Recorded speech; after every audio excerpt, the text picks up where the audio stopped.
comedy. I clicked on the wrong screen first. Hello and welcome. It doesn't matter. Faux pas make it funny. Good afternoon, good evening, good morning, and good night to you friends. Welcome, welcome, welcome. Please stand by. This impromptu, real, raw, radically unscripted live stream is beginning, relatively speaking, soon. That was oddly worded, I apologize. Stand by, please.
There we go. We got the chat to work. Well, at least the Twitch visual chat display. Unfortunately, there is not one on TikTok. TikTok's chat is not integrated. We will be checking in with all the viewers who are dropping in and probably not staying on the TikTok live stream. I know what that's like. But it's fine. It all works out. Yo, yo, yo. Welcome, welcome, welcome. Greetings. Hey, Maureen Quitchen. Maureen Quitchen just gave us a follow. Well, huzzah! Hello and welcome, welcome, welcome. Thank you for the follow. Yay! This is a cute one I've never used. Thanks for the follow. DJ said you were supposed to have muted yourself a little there. You did not lower, you were just cranking it up loud. I had to yell. Now it's too quiet. You absolute goofball. Please stand by, friends, while DJ Zed and I align our volume indicator units so we are more appropriately synchronized as we begin this. Whoa! You took out my mic too early. You cut me off. I still had a little more to say. Sorry. We need to have a word. Me and my imaginary friend. Please stand by. Why is the Xbox on, bro? We're doing a talk show. I guess we're going to tease about things on the Xbox and then turn it on. Why is the mic still on? We're supposed to be muted now. Punk ass! You're just doing this to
yelling during the... I was in the... Oh, God.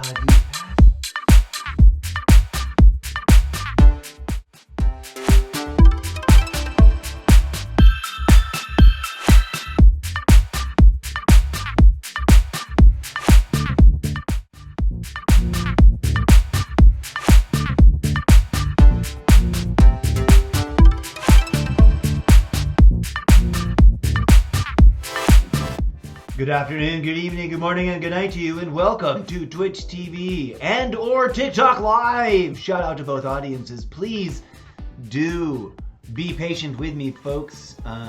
There is a little bit of a delay in the live streaming process, even though I've tried to trim out as much of the extra delay as there usually is.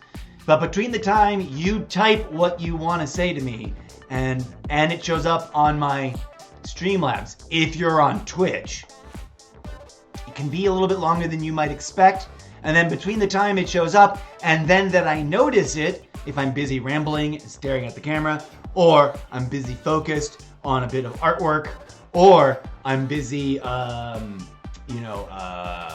doing another thing, I'm busy playing Call of Duty, etc., etc. It might be a hot minute before I get... Stream has been disconnected. Hello and welcome. I am experiencing a disconnection interruption event. I may be reconnecting, connecting. Ooh. Have we reconnected successfully? Let us go and check. Pretend that everything is fine. Pretend that everything is fine. And welcome to the desktop portal of infinity, where we shall pretend to be more human now. Or actually be able to actuate our actions so that we appear more human. This thing is so in the way. We're gonna do a thing, so it's here, so that I don't forget to do it, because I'm really absent-minded in my flow work, and I just go where the flow goes. Hello, Megan with the butterflies. Thank you for joining. There's also a butterfly mom of ... I cannot see the full name. Sarah and Santi Ramirez and Ramon Garza 225 have dropped by. Welcome, welcome, welcome. This is officially one of what we call, let's check on Twitch. This is what we call. This is officially what we call a pregame chat lounge session. I think I need to come up with a better name for it though. Because sometimes I go off. This is gonna be a relaxed and groovy, just chatting, me rambling about stuff and introducing you to some of the themes in the podcast episodes and my weirdly disjointed TikTok platform and any of my other TikTok videos. And for better or worse, I'm convergently dabbling in live streaming gaming content in and of itself, right? As a commodifiable, you're watching that to be entertained and to be part of the community, supporting me as a aspiring professional gamer, or whatever the business model is. But that's the way it is. Dun dun dun dun dun. We are here to make content, right? But I also run a podcast, which I'm trying to cross-pollinate with potential new intellectually open-minded, or maybe not so intellectually open-minded, but willing to be converted if they can be open to facts and to reason. My podcast is based on some weird, bizarre ideas, but it's all, in my humble opinion, rational and conditional on certain experiences being acknowledged as real as opposed to dismissed as unreal. Experiences and tools such as the very mind itself. It's amazing how many people will argue with you against some declaration that the mind is mindful, because they don't want to even consider what that means in a deeper sense. So they're like, no, that can't be true. Nah. Anyways, thank you, DJ Zed, for your beautiful robot rock music. We did check. Oh, that's the wrong page I wanted to go to. Let's go back to the starting screen. The show's about to start. Dun, dun. Look at that. The music ended right as I said that. Hello. Who am I? For those of you who may be new here, I am a weird, oddball, like someone who described themselves as eccentric. From the moment that they found the definition in the dictionary, they're like, oh, I felt really they might as well have put my picture in the dictionary next to that. Like, I'm like, wow, that's a word that describes me, I think. At the whatever age I found it, like, I was introduced to dictionaries as like functional tools of literature and understanding of the universe, right? Like, to understand the world around you, you should know some of these crazier words that people throw around. The only way to do that is to read the books that are the agreed upon canon, right? Here is the agreed upon lexicon. This is what we agree to. Does it evolve? Sure. That's why we update our books. Are dictionaries tyrannical laws that must be obeyed? No, of course not. But is it a way to be like, we've been using a word wrong? Or at least we can say that some people are using it in such a way that it is straying from the definition that we theoretically all agreed to. And if there's a disagreement, if someone's like, no, this word must mean something else, we can have that discussion because language is malleable that way. Woo! That's a thing we've discussed before many a times, and we'll have to come back to in some future format where it is like the central thing. Why is my phone on a tripod sitting in front of us as if it were filming my camera filming that? It's not. It's not filming the webcam that we're in, although that would be kind of hilarious. What does that look like even? Right, see, that's my face. I'll take a picture. I'll take a picture so that we have like a boop. Yeah.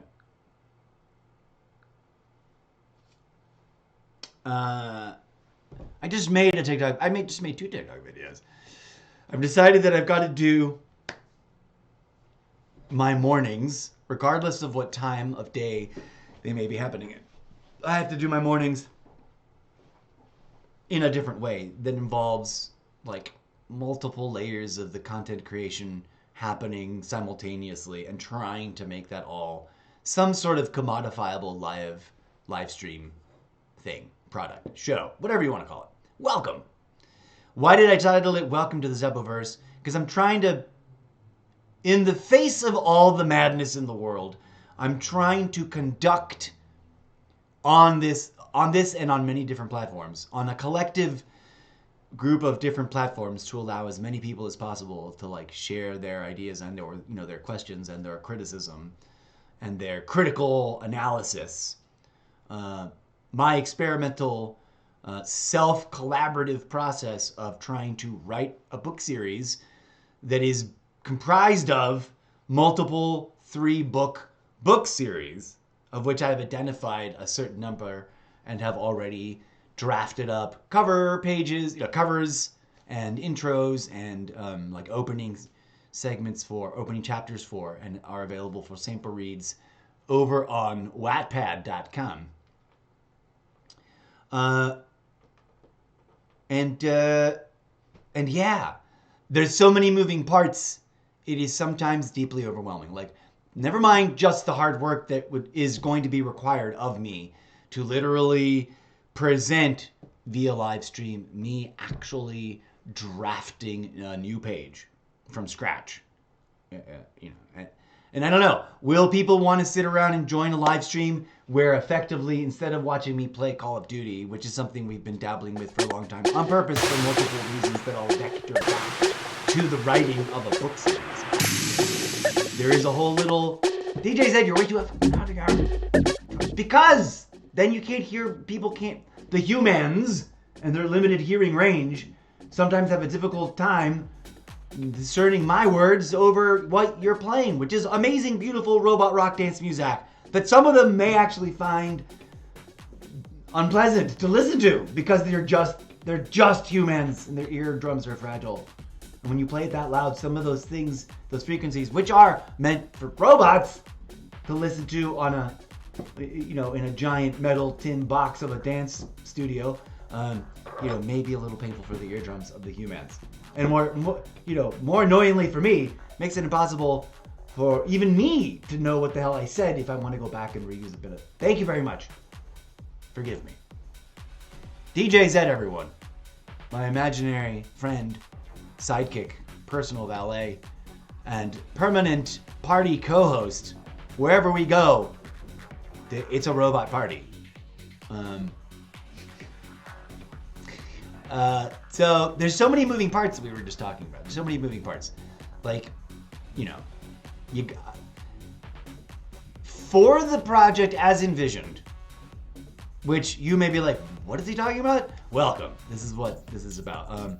I have a book series built on many book series that is about, ostensibly, in some part, different characters discovering some thread that is part of the tapestry, metaphorically speaking, of a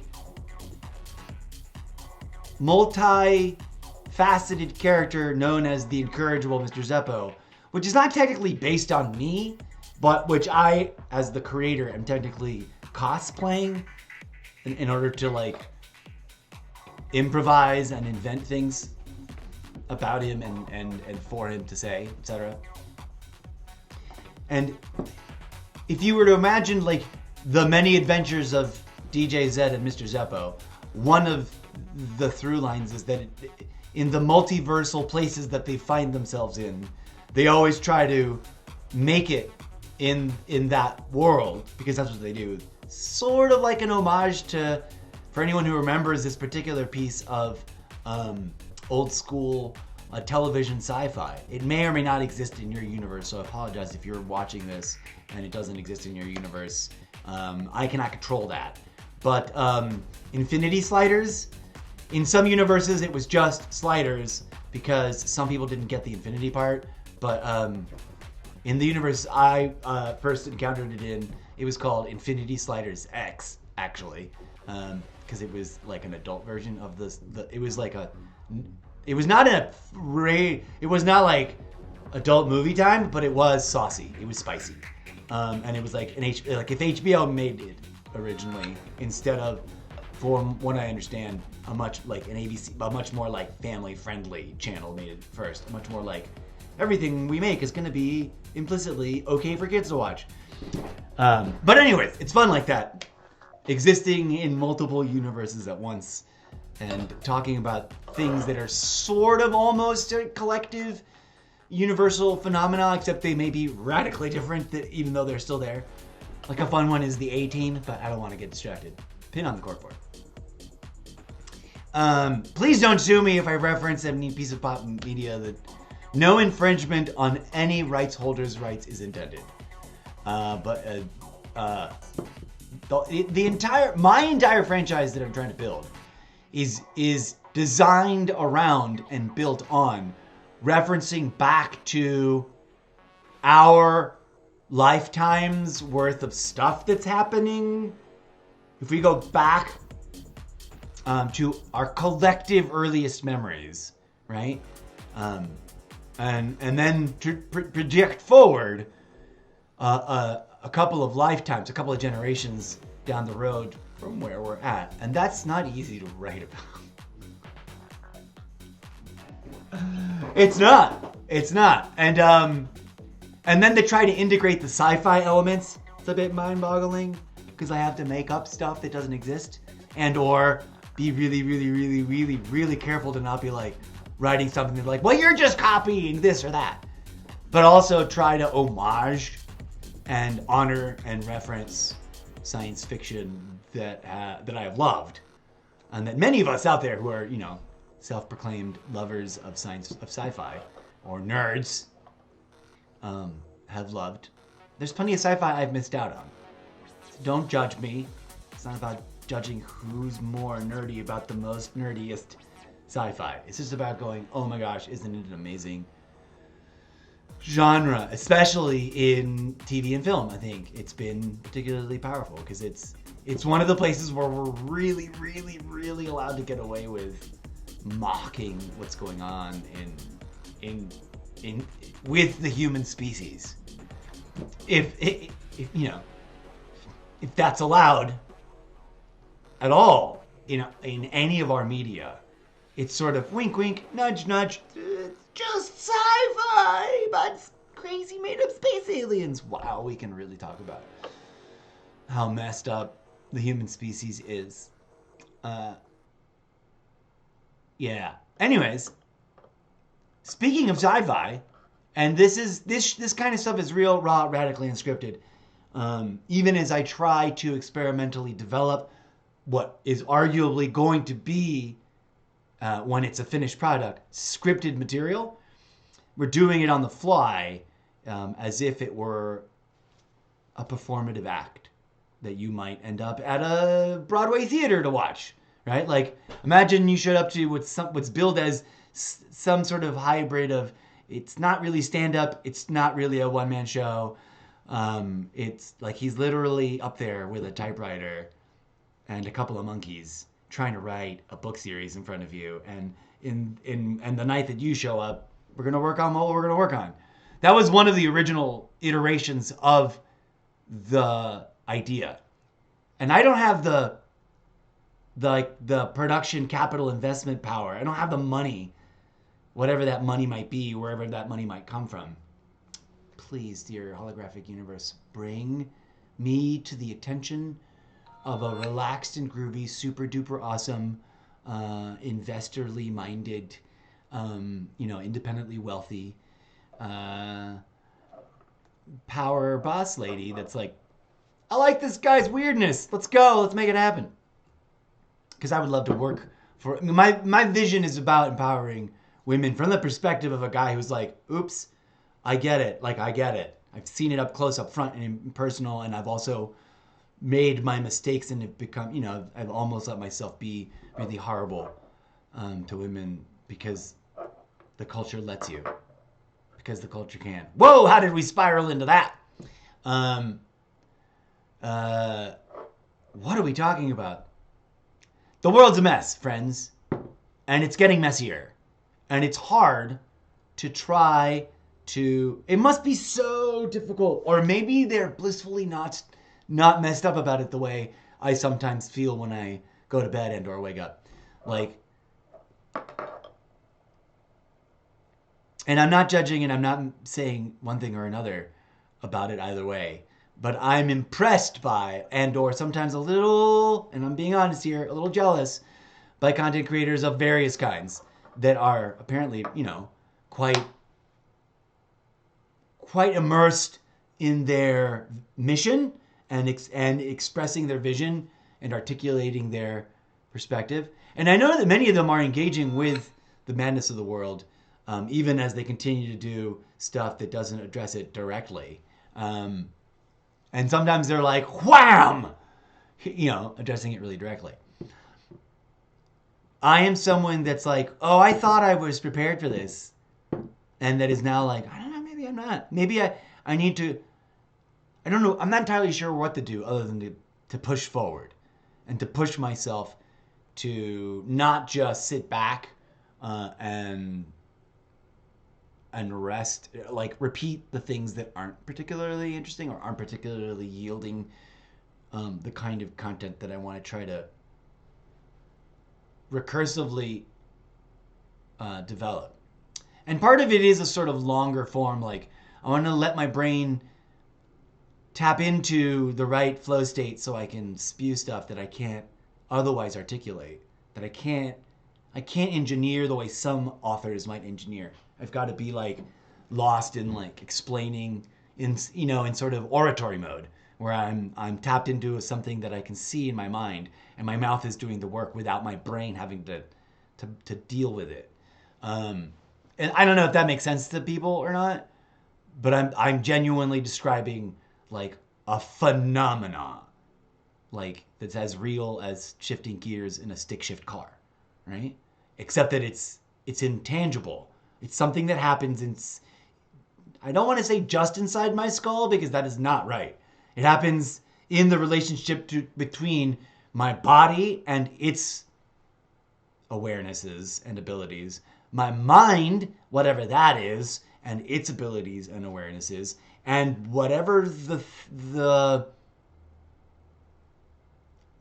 frequency or frequencies or sources might be that we have traditionally called by what the ancients defined them as the goddess's muse. And I take that term very seriously in a sort of metaphysical, like if we can go metaphysical, technical, architectural, and come up with a term for that. If there already is one, hello! How am I supposed to pronounce that? Is that supposed to be Brian? Brait Tune. What's up, bud? How's your day going? How's your day and night going? Well, my day just started. Cheers. This is coffee and not some sort of, alternative adult beverage other than coffee. The night goes. Well, good morning then. Thank you very much. I always like to say good afternoon, good evening, good morning, and good night to you. Whatever time zone you are coming from, welcome in. Please be advised, you may or may not have noticed, my chat rules, which I need to update again because I realize they're a little too vague. My chat rules indicate that the solicitations and/or what's the word I'm looking for? Proposing of sales and other subscription-based services and whatnot regarding second-tier market support stuff about streaming. Like I'm not here to buy stuff, so I'll spare you the time now. It's morning for you, but you didn't sleep yet. Ooh, I know that feeling. Brait 2N, Brian. That looks like either you're trying to be internet fun with Brian, or you're trying to spell some other thing that I don't know, some other word / name. No, it's not Brian. It's Brait with the letter 8 and then the letter 2. Tune. Brait Tune? Bright Tune? That's me inviting you to please explain your name to me. If it is in any way, shape, or form in violation of terms of service or the EULA of any of the platforms involved, please be advised I will politely ask you to get out of my stream. Because people do that, and I don't get why, but I don't need it in my stream. But I don't get it also, and I'm sorry, I apologize. If it's something funny or clever, or if it's something personal and not offensive, I get it. I see way too many people who are like, I'm going to do something gross with my name, and it's like, it's not funny to me. But welcome in. You are my first live chat person of the day. Hey, let's go check real quick to see if anybody is over on TikTok, and let's try to do a TikTok roll call session. Andre Gilstrap recently joined. We got no new top viewers, probably no current viewers, so we're probably not. That's okay. We'll come back to check that. Yes, it's a play on words and numbers. It's in Arabic, means lightning. Ah, that's beautiful. Mwah. I love language. I love all the world's languages. And I've got no beef with anything based on that. And that's a lovely thing. I'm probably, hold on, let me turn off all these chatbots. They have done their service. Thank you, chatbots. You can stop filling up the chat thingamaho. I'm honored to be your first. Well, thank you. How would I correctly pronounce that? So that I can try to maybe pronounce it. All right, now, Brait Tune. My brain struggles because the letter 8 sounds like that. The number 2, did I just say letter? The number 8 sounds like 8. The number 2 sounds like 2. The letter N, that would be tune. So 8 tune, and then BR. Brait Tune? Is that even remotely correct, or am I? You can call me Rayan. That's your actual name. Ryan? Rayan? I'm so paranoid at pronouncing things. I am technically, literarily speaking, and I don't actually believe this, so there's no one should be worried about my mental health. I am cosplaying as. And I need to put all the provisions out there so that people understand. But I will sometimes take it to weird extremes. And sometimes it's based on actual fact, and sometimes it's based on imaginary playful nonsense. But I am cosplaying as a character from the book series that I am writing. Rayan. I'm sure that's pronounced with an interesting perhaps, am I correct? Or maybe I'm wrong. Are you yourself a native speaker of Arabic? I am right. Well, rock on. Cool. Well, welcome to the show. That's lovely. It means lightning. Could I call you Lightning? OFC. Oh, I'm an old school interneter, but I've lost all sense of some of the newest acronyms. Of course, perhaps, I think you're saying. I hope you are. Well, welcome to the show. I am, not for reals, as cosplay. I am a living nanotechnological, biomechanical, artificial,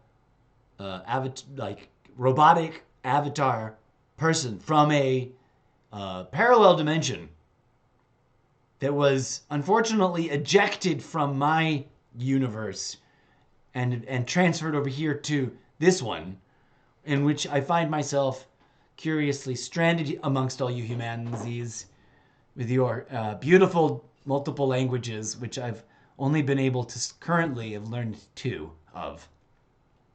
And you'd think, being a robot from a other universe, I would totally be able to understand all the languages of the human species. But there's like some mild circuitry disruption in my language modules. But otherwise, I perform at high peak efficiency. And so, yeah, welcome to the show. This is just a sit-around lounging chat show. Wherein I'm going to get like self-recursive. I'm going to make a little YouTube video. Not a YouTube video. Well, it's going to end up on YouTube. I'm going to make a little TikTok video. Thank you. And you're welcome.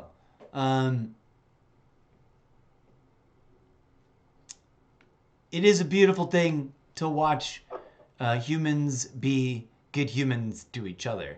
So I tried to promote that. So if you're down with that sort of thing, you found the right kind of channel. I'm going to make a short TikTok video in a second because I saw someone making a cool TikTok video. I was scrolling through TikTok, right? Thank you very much. I appreciate it.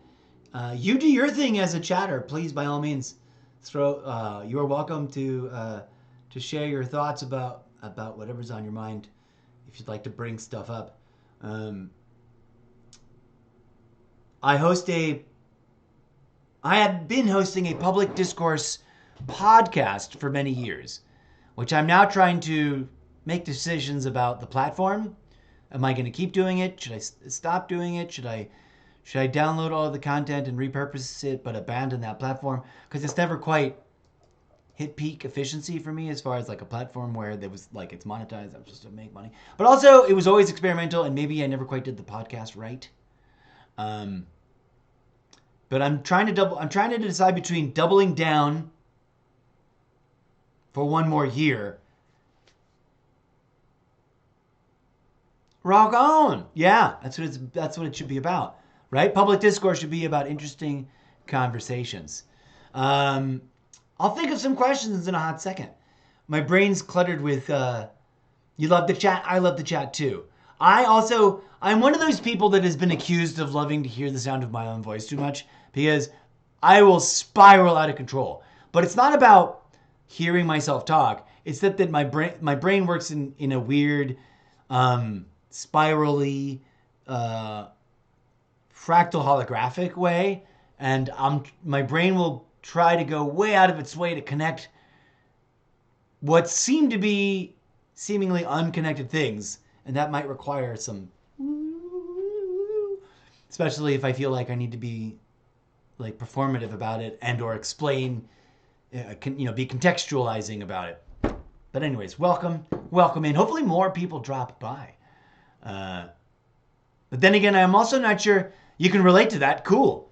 One of the things I'm worried about is I'll visit another live stream and, it'll have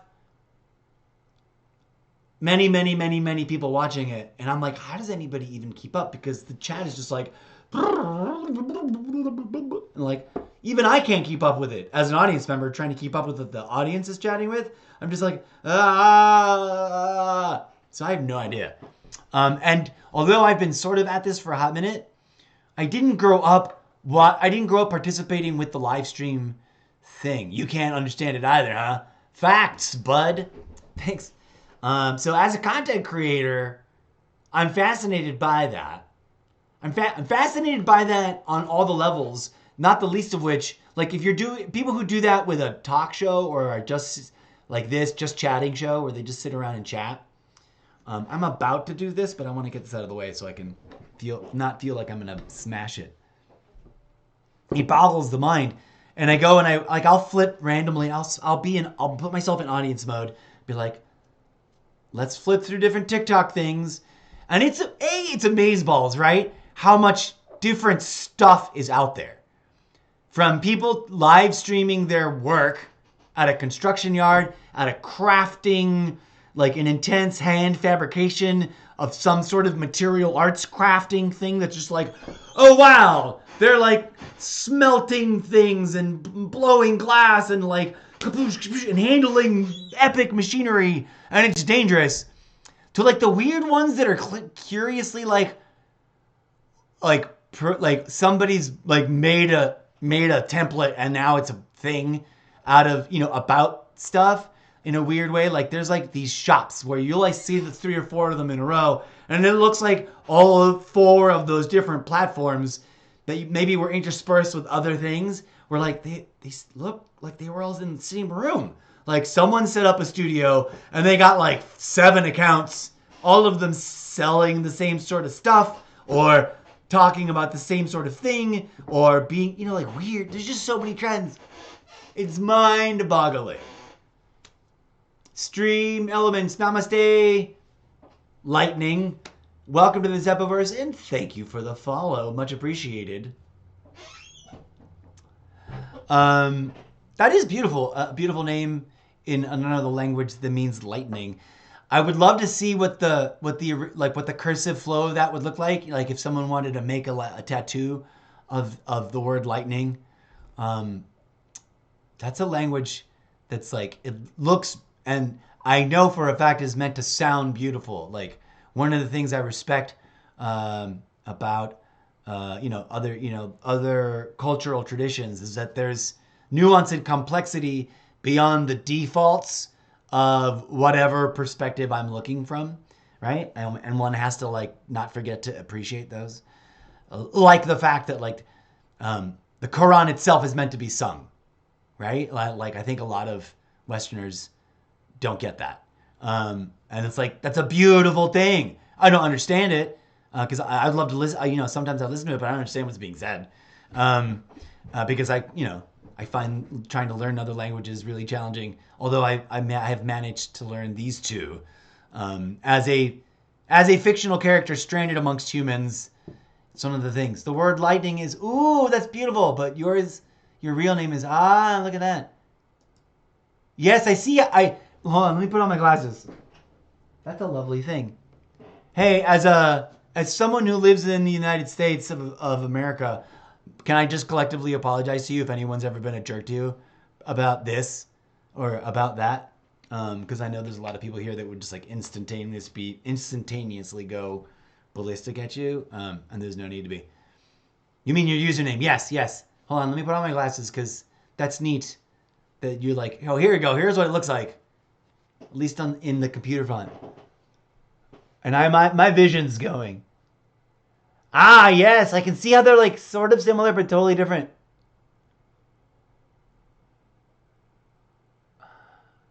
Oh, thank you for that sentiment. I feel like we all listen, as someone who's suffered the same from the same group of people, I feel like we all sort of are owed an apology.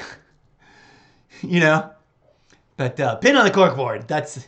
We don't need to talk about that. And you're welcome. That's the kind of thing I go pretty balls deep in my, like brass balls, like balls of the wall. I don't know why I'm suddenly talking about testicles, except for the fact that people have said to me out loud, like, wow, you've got some brass ones to talk about that. I'm like, yeah. Ain't nobody wants to. And I'm tired of it. And like, dear human species, you're doing it all wrong, please stop, is sort of fundamental to where I'm at, but as an artist, right? So I'll cosplay that, I'll argue that as a philosophical discussion that, like, you know, maybe everybody should stop for a moment and contemplate, oh wow, maybe we are doing it all wrong and we should reset a little and reconnect to the things that we are objectively sort of choosing to neglect as a species that is deeply interconnected and also has deeply interesting, nuanced, sometimes beautiful, and yes, sometimes they rub each other the wrong way, cultural and ideological differences. But yeah, cool. Welcome to the show. Please forgive the following. You may or may not know, if you were to suddenly drop into my, I know that you are chatting at me on Twitch. If you were to go to my TikTok, maybe after this, hello Morales for dropping by on the TikTok live. I simultaneously stream to Twitch and TikTok. Or what? Oh yeah, we're looking at the welcome to the desktop. If you were to watch my Twitch, oh, I just clicked on the wrong thing. Cancel that. Force quit. Boop. I don't need that up. Taking up resources.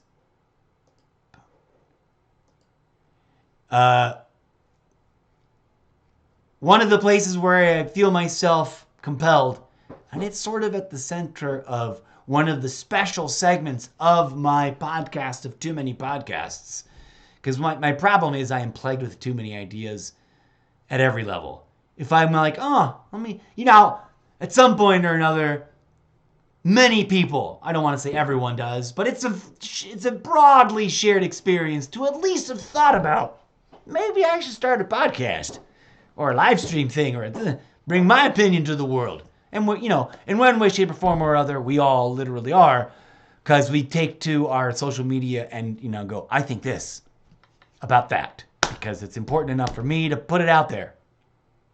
And that's become like, I mean, except for those the humans that are out there like explicitly excusing themselves from that, that's become sort of an important thing. Even if arguably and tragically, we are sort of mostly doing it to a little bit of a microcosm echo chamber of whatever the social media algorithms create for us. And yet I think it's all still valid, since we can still cross-pollinate. You know, like maybe some of the people that cruise through my Twitch will end up coming out and visiting all my content and realize that, oh wow, he's not just being an opinionated talking head on the internet. He's playing a character that is trying to be an opinionated talking head on the internet for the purposes of writing about it in the fictional future past tense. Like, in the future, other characters are going to go, what the F was this guy talking about? Because of reasons that are involved in, you know, like the future setting, that is inspired by my deeply troubling thoughts that arose the first time around. If I may now switch to politics, we may or may not agree, but the first time that the dear old Donald J. Trump presented himself as an option to the American electorate, I was like, oh, hey, whoa, everybody. Regardless of whether we agree politically, independent of whichever political party you may or may not be, I think we can all agree. We should all agree. And if we can't, we must work towards agreeing all that this person is an absolute joke of a person to choose. Please don't do it. Please don't do it. Please don't do it. And yet, here we are. And as I was expressing recently to someone in real life, face to face,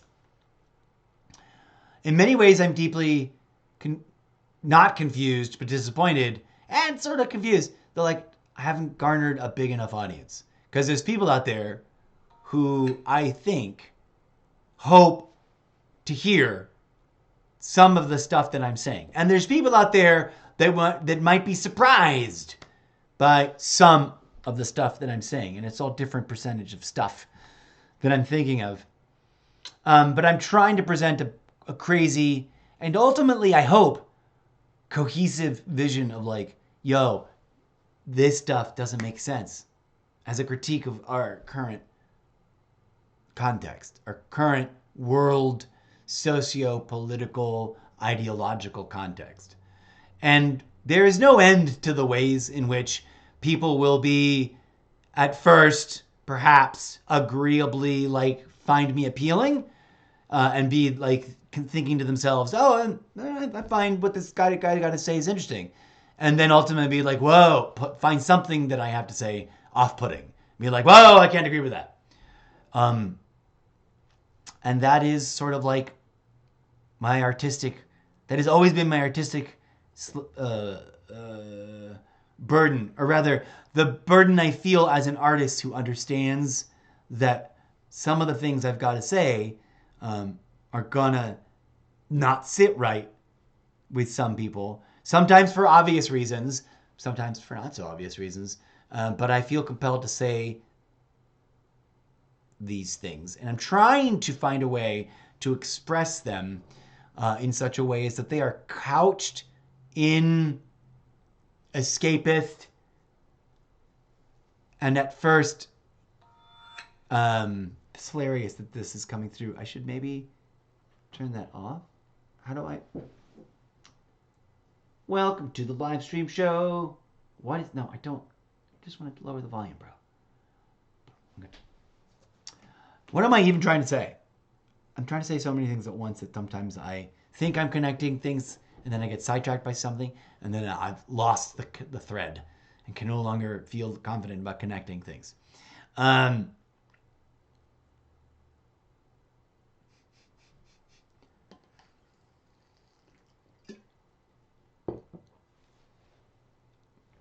Welcome. What are we looking at Google for?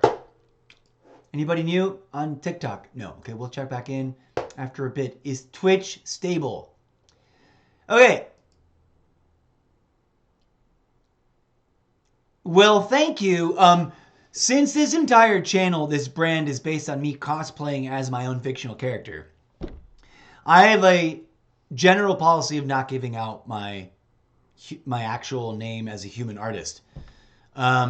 Because I'm trying to build this whole thing around the fiction, the fictionality, the literary fiction, not the misrepresentational fiction. So I'm trying to be very, very, very, very clear. I constantly say, hello, I am, whether it makes sense for you at first or not, I am presenting this opinion, which is very real to me. This opinion talk show, this weirdness with the live stream of video gaming, which I also do a lot of. Brace yourselves. For those of you who are here for the video gaming, this episode is not going to have video gaming content in it. The next one, after I stop rambling and we stop making the other little projects I've sort of hopefully planned and won't forget to do while we're here. You respect that. Thank you very much. So I am here presenting this live stream as the incorrigible, which is a real word. Some people may require a dictionary to inform them of that word. But it means, in comic reduction, because I am going to oversimplify the definition, someone rigid and unwilling to change. That might be actually literally the definition. I may not be reducing it very much. But I'm using it in a fun, playful, ironic, satirical way.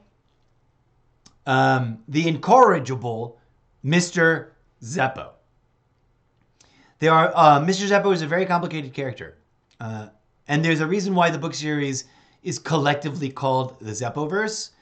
He is, the book series in and of itself, conceptually, is, or can be described as, two different literary objects.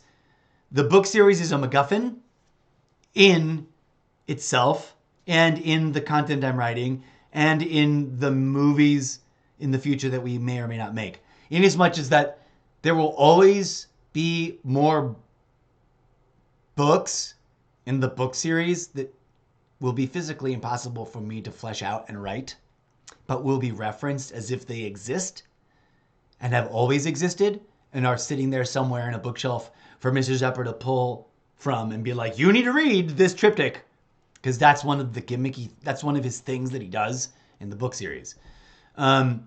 Which is based on something that I would do in real life if I, knock on wood, I don't actually want to do this. I don't actually hope this happens in our real lives. And we'll come back to your request in a minute, because that's actually kind of cool and interesting. I would not mind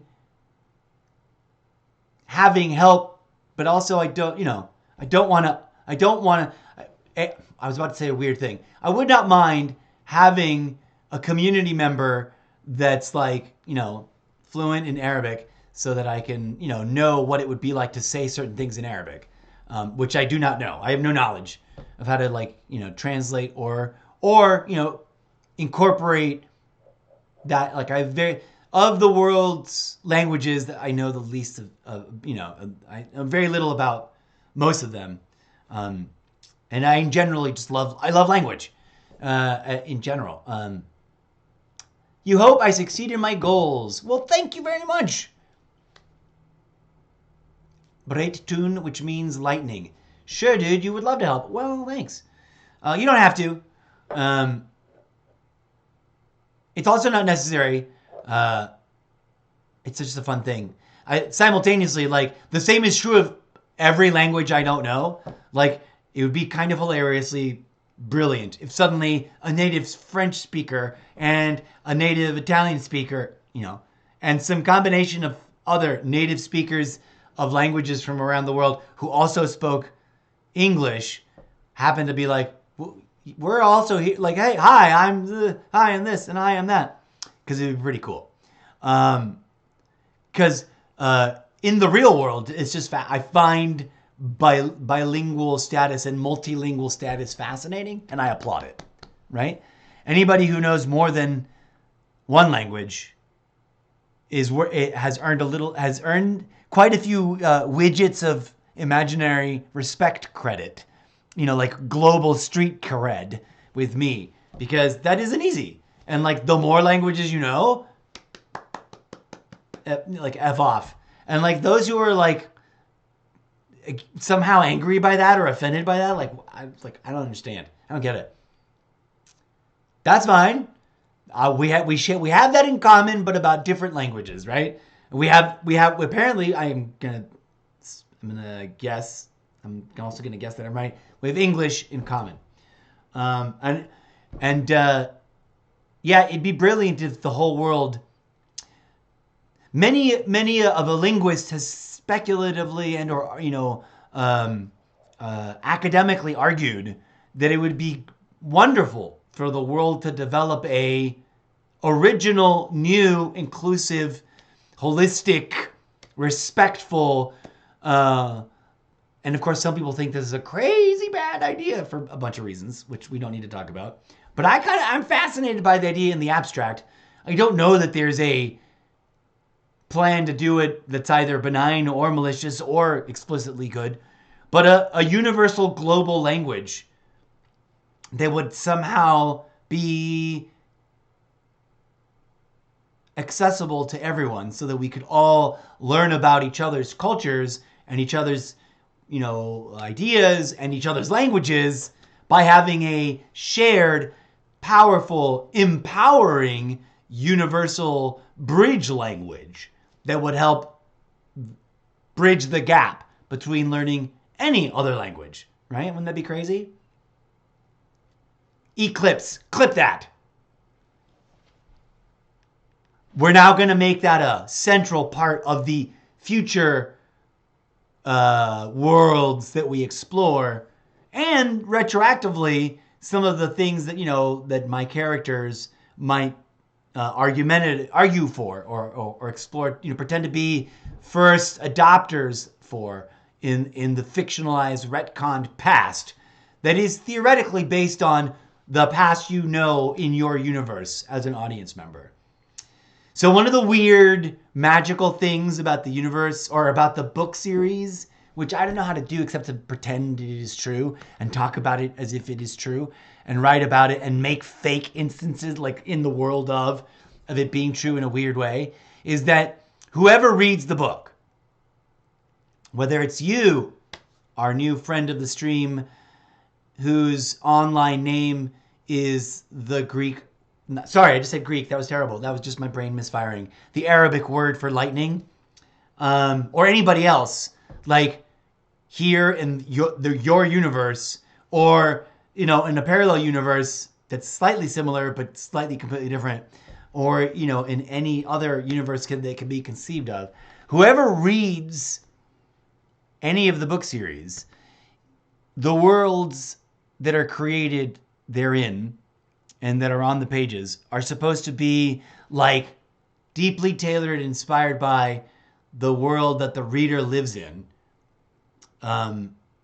Right? Whether that's here in this reality that you find yourself watching me in, or a parallel one that's very similar but also dramatically different because, say for example, it's a world in which Donald Trump never existed. Like, just was never born. The whole family line. And I don't mean any disrespect. I just mean as a weird theory. Like, what if there was a universe like that? What would it be like? Where would we be right now as a global socio-economic reality? How different would that be? For better or worse, right? And we can theoretically make that up about any person and sort of work it in to, like, that's a part of the world that you live in. Because when real people read the books, it's going to be written, and this is so hard to explain. Pretend you are at a Barnes and Noble and you've never seen this live stream, and it's the future though. It's like, because this will all probably take me, especially if I never find like a capital investor type that's like on the level and is going to treat me with respect and not trying to like steal all my ideas and whatever, and is actually going to empower me to be a job creator, which is part of the pitch. Like, I'm going to write as much of the book series as I can. And inherently, the character is like, somebody help me write the rest of this by empowering me through investorship and mentorship to become a business based on this. So we can hire all the writers, all the illustrators, all the animators, all the game developers, and all the people that would be able to be its own self-publisher of the book and of the manga and of the, you know, more Western style, you know, in the spirit of becoming a competitor with DC and Marvel that does everything DC and Marvel do, and also openly universally talks about the rivalry between DC and Marvel. Because that's what this is supposed to be. And it can't be, because I can't write any of it fast enough for it to get there. But at least I can do a little aren't you entertained live stream where I hack at some of it slowly and surely until I get some percentage of, look, I'm trying to build it because I'm living under the curse of build it before they can come. And I've tried everything to try to get the audience to come, but without building it, or to only build. Well, I have also sort of built pieces of it. And one of the things that I'm simultaneously scared shitless about, and also deeply like, I've got to do this now. And I'm, like, even though it intimidates the crap out of me. And that's to take two of the most refined pieces of I proved that my formula works, which was experimenting with others to create a piece of a piece of writing that is simultaneously theater, or can be film, or can now, in whatever format I try to reinvent it as, can be reimagined and represented as live stream entertainment. That is also me writing it as a book now, which is the step I haven't taken yet, because both of them are stage plays. I want to write the stage plays as books now in front of you, and also write some of the snippets of some of the other, like, way too many ideas bursting in my head at the same time. Some of which are literally based on me playing video games as a character, right? So that I know how to write about all these different video games. So don't sue me for referencing all these different video games. It's all fan fiction. All of it is fan fiction. All of it is also created in the spirit of experimental performance art, which may render multiple end resulting final draft products in different media formats or on different media platforms. But all of which were in the barely like, I've been in the conceptual development phase up until now. And the gameplay has all been, quote, backstory / research / just me spinning the wheels to get used to live streaming and trying to build an audience for it. And now we're like trying to quadruple down. And it's a little intimidating, I will be honest, because inherently involved in that is one of the central themes of my many podcasts, which is one of the multimedia working MacGuffins in the book series. In other words, all that content is there because in theory, the fictional future characters, and I mean like it goes viral in their world and everyone listens to all of it at some point because they can in a way that right now would not really be possible. Because one of the weird complexities of the book series, forgive me for spiraling out of control explaining things, we'll come back to a present tense moment. I need to take a little bit of a brain break. But please be advised, one of the weird science fiction-y features of the world in which the characters I'm writing about all live in is that they can all operate at many levels of leveraged time dilation. Patent pending. That's not my own original science fiction idea, but I'm taking it to a whole new level, I think. Pin on the corkboard. Not really patent pending, that's a joke. Okay. You love language too, but you only know 2 of them. Yes. Have you, back to that theme, that subject. Have you heard of, and it's funny, I wish that I'd waited. I got myself these earbuds to do certain sort of stuff. Like when I'm going to do a TikTok video that's going to be a dance or lip sync video. It's supposed to work better if I listen to it on earbuds while I record myself. Although it also theoretically shouldn't matter. Because I could just do it where it blasts the audio and then it mutes me. And I'm just lip syncing anyway, so I'm not going to be making any sound. So it doesn't work on a record sound. We're going to test those. But those, I just sort of noticed them out of the corner of my vision. And they always sort of just sit right here. Anyways. And they are those like Temu shop earbuds that translate. It's like out like this reality's version of the like a technological version of Babelfish. If you know that reference, it's a book reference. Please don't sue me. Someone owns Babelfish as a brand name outside of the book series, which is unfortunate to me. I think that the original author should have patented that name and kept it for themselves. It's too brilliant of a name and it's wasted on whatever product it is. There should be a little headphone set that is called Babelfish that you plug in and boom, and does the thing. But they automatically the product, whatever it's called, that's totally literally available. And I'm not trying to endorse it. I'm not trying to sell it. I don't have a TikTok shop. I don't have a Temu shop. Theoretically, I probably should because like millions of people are actually making a living off selling the same stuff. It's just that they sell it to different people. I guess there's a big enough marketplace. I don't know.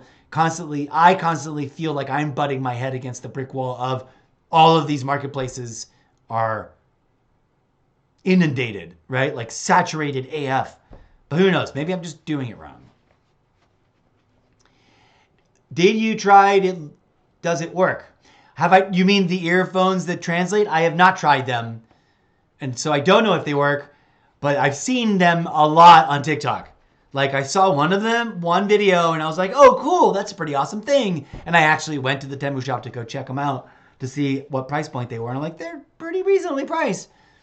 And I was like, I don't really need that. At least not. The first video I saw about it was, and at first I thought it was totally a commercial video and it was a product placement video. Like those creators, whoever they were, got a deal and they got paid to make. They probably also bought the bits because they had them or wanted to buy. I don't know how people get it. That's one of the things I haven't done. I haven't done the work to like get stuff.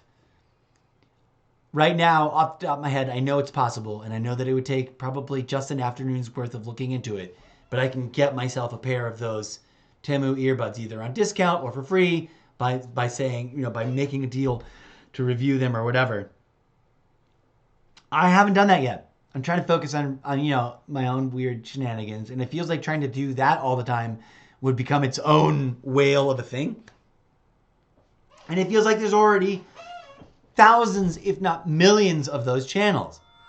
But maybe I'm doing all of it wrong. What I am focused on is trying to lure people into reading, commenting, and becoming the alpha and or beta test reader audience, whichever one sounds cooler. Alpha in the initial sense that it's stage one, right? In the sense that they use in programming, which curiously is the opposite of what the toxic alpha males think it means. And also that definition has been debunked hard by the very guy that they claim invented it, which is hilarious. But that's a whole nother pin on the corkboard. I do not know if they work, but I always wanted it. I've ever since I read, is it Terry Pratchett? No, of course it's not Terry Pratchett. Ever since I read The Hitchhiker's Guide to the Galaxy by insert name of that guy here, because I forgot it now. It's been temporarily redacted in my memory recall system.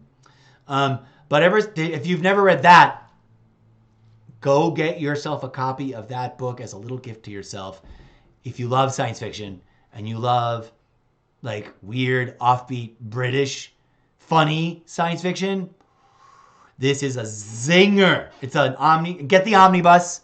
Do not like get timid and just get the one book. There's 5 of them, I think, or whatever, but you should be able to find either through your favorite online book retailer or on your favorite online like ebook. There's probably should even be a good audiobook. Look for the omnibus edition that has all the books in it. But please, oh please, try reading it in for reals as a real book, because that always supports the original author and or their whatever you call it when they're no longer with us on this mortal coil. They are no longer, that author is no longer with us. They have shuffled off the mortal coil. And by the way, in that ancient phrasing, the mortal coil simultaneously is the body avatar, ambulatory meat sack of blood and bone, and time space, to use postmodern words to bridge the gap. It is like the journey we journey through reality, the mortal coil. But I digress. That's a deep philosophical thing that's going on in my book series, which we may or may not have time to bounce off of right now. It is time to go to sleep. Aww, well, thank you for dropping in and being part of the show. You really enjoyed talking to me. All right. You'll catch up later. I humbly do invite you to swing on through anytime you see me live, and or to click on my link collection page, like Linktree, but different, called solo.to/Mr. Zeppo. And please, if at any time any of my content creation project stuff hits you the wrong way, you're more than welcome to be like, that's not for me, and be done with it. But if you find it interesting, thought-provoking, bizarro, entertaining in any way, shape, or form, I humbly invite you to participate in it as a like test reader or a test audience member. Give your feedback, even if it's harsh, even if it's like, and do not, I know that there probably are some glaring technical errors because our brains are like that and we end up sometimes failing to catch them all. Okay, I'll stop spinning at you. Good night. Thank you for being here. I much appreciated. May peace be with you. Sleep well, dream creatively, and I'll see you when I see you. Rock on. That was good times. And honestly, for anyone watching or following along now or in the not too distant future, that was actually like the first time that something like that's happened. And it was like randomly an actual human being and not someone that deep down was like, okay, and before it turns awkward, or as it's getting more and more awkward, here's a product you want to buy. Please and thank you. And I'm like, no, I cannot afford to buy products. I am not here to buy products. I am here to slowly rehearse myself into presenting a show where every day I work on some different aspect of creating the content that becomes things in the book series that I'm trying to write. And that includes habitually playing Call of Duty, because that's supposed to exist. Like a whole journey's worth of getting better at Call of Duty exists in this archive of someone's backstory.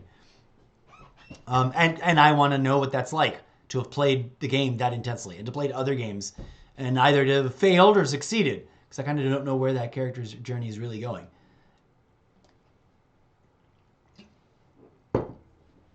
Okay, that was fun. Hooray and thank you. Gratitude, gratitude, gratitude to the universe, or to whatever is responsible for that. And many good tidings. May our new friend be an actual friend that we see on occasion. Huzzah. Okay, what else are we doing? I must return to the initial thinky thoughtscape.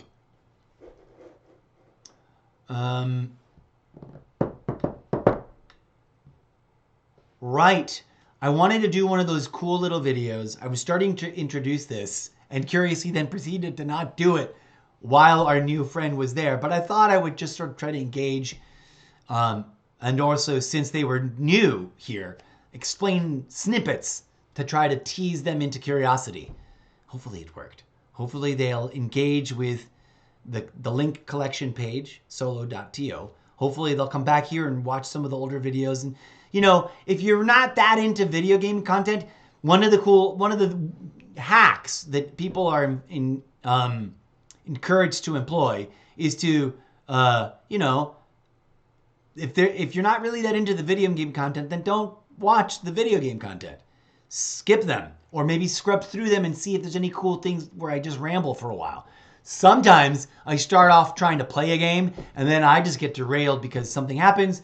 I get an alert that tells me something about the world and the news, and I need to stop and talk about it, or someone brings something up in the chat, either in the game or in the chat of the live stream, and we go off on that, and then we have a long, interesting discourse. But I mean, if you're already following for whatever reason, and you're following not because of the video game content, you're not held to the expectation that you must oblige indulging in watching all of it. Even the clips and the fun shorts, although you're welcome to, if you want to occasionally check it out and see what that's about, you're more than welcome to. If you're here for the public discourse, keep an eye out for things that are labeled Just Chatting or Podcast, especially if they are specifically labeled as a podcast crossover event. And if you first encountered me through either of the ongoing live streaming places, you are definitely encouraged, if you're here for the public discourse part, the part where we talk about the world, and hear out other people's perspectives, then go straight to the reblog tab. There's no video game content in the reblog tab on my TikTok profile. And yes, if you're watching on Twitch, it's sort of part of the thing of this show. At least moving forward, some of the podcast episode stuff are going to specifically focus on specific videos from my reblog tab. So anybody and everybody who is currently listening to the sound of my voice right now, schedule yourself a little time. Doesn't have to be right now. It could be next weekend when you know you've got some time to kill and you want to engage in thought-provoking public discourse. The videos in my reblog tab are not going to be me. They're the ones that I'm theoretically, I've already watched, I've already endorsed by giving them a heart. That's why I don't also share publicly my heart page, because it'd be doubling up a lot. I've probably also bookmarked them. The bookmarked ones won't be all of them in my reblog tab, actually. There'll be things in my reblog tab that I haven't bookmarked. Because I've bookmarked them because maybe I want to specifically later explore the thing that I haven't done on TikTok yet. Because the TikTok level of doing all of this is really new. Some people think I've been around on TikTok for a really long time because I talk about live streaming in a context as though I have been doing it a really long time. Well, relatively speaking, I have. I have been live streaming Call of Duty and Call of Duty adjacent games and other video gameplay like RPGs and first impression reviews of new games that I no longer play again. Some of which because I don't want to, some of which because I don't have time to, some of which because I want to and I forget, and stuff like that. With the occasional dipping the toe into crossing over to and promoting my audio-only podcast, which is created using and distributed to that network, which is a separate network than TikTok and the live stream circuit, as a podcast that contains many podcasts in it. So we're going to be doing a couple of different things in the future. And today, for this episode, I just wanted to start practicing doing one of the things that people seem to be cleverly doing a lot, especially in the sort of spiritual. I love how TikTok has many spheres of different subgenres of TikTok, like literary TikTok or book talk, as some people call it, like book club talk. That's a space I want to more directly enter to, because I already have my podcast as if I was the host of a book club. If I could afford to do it as like I've paid for buying the rights to like explicitly do my own, every single chapter is read and analyzed on the show, like word for word, letter for letter. I wish I could. I don't have that. Somebody needs to swing through, like show up in my life and be like, all right, I got it.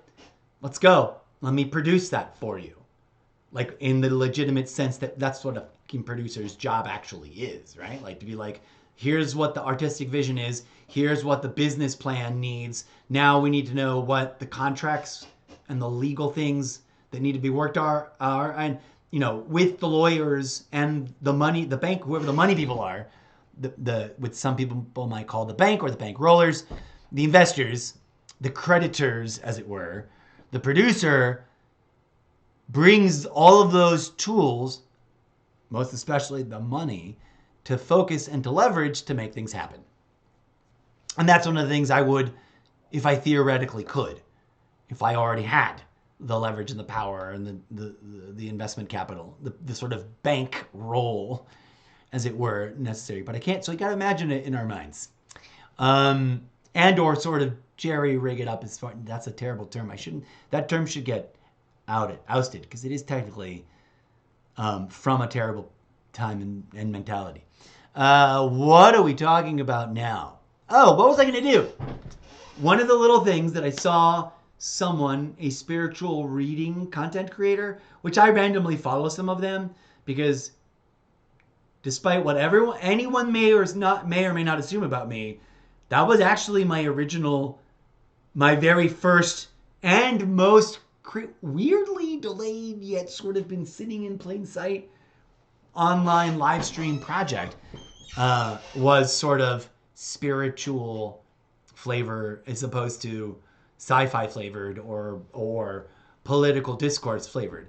I originally wanted to do a project like before, and this is years ago now, like when I finally went, oh, I missed the boat by not participating in YouTube and in figuring out how to brand myself there, because I just watched YouTube come into existence and it just did nothing about it besides get an account and passive aggressively not watch any of the content recommended to me, because I was like, this is a lot of stuff. This is neat. And except for occasionally looking up specific things, like someone reminded me of a music video. Oh, is that now available on YouTube? Can I watch it on demand? Whereas I used to have to wait for it to come up on MTV or whatever. Except for stuff like that, I was not like a YouTube audience person, nor was I a content creator, and I missed the boat. So here we are trying to make up for lost time. Yay. And trying to invent my own cross-pollinated multi-platform. I thought I'd turn off the volume so I would stop hearing alerts, because those derail out of me every single time. I've got to hit the thingamabobs. There we go. Boop. I've got to mute all the things. Come here, alerts. Get the fuck out of here. All of them.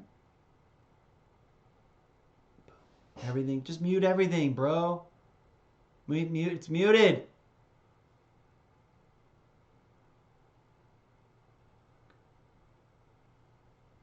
All right. I want to make one of those TikTok videos that some people make that are like a regular, it's posted to your video, but that when anyone is looking at it, because it shows up for them, especially if you post it. I realize people make it right as they go live or right before they go live on TikTok, because they literally will say, if the red ring around my profile is red, is blinking or whatever, is animated right now, then I'm also live, come on through. And I'm like, that's clever. I should be doing that with every freaking live stream session. And I'm like, but about what? Like how? So we're testing the process right now. Duh. It's funny because I'm literally live on TikTok right now. And to do this, I would need to go to TikTok, or I guess we can make it straight on my, never mind. Should we make it straight on TikTok and its video camera? Let's take it straight on TikTok on its video camera instead of on my phone's internal webcam or video camera. Wow, why is it extra?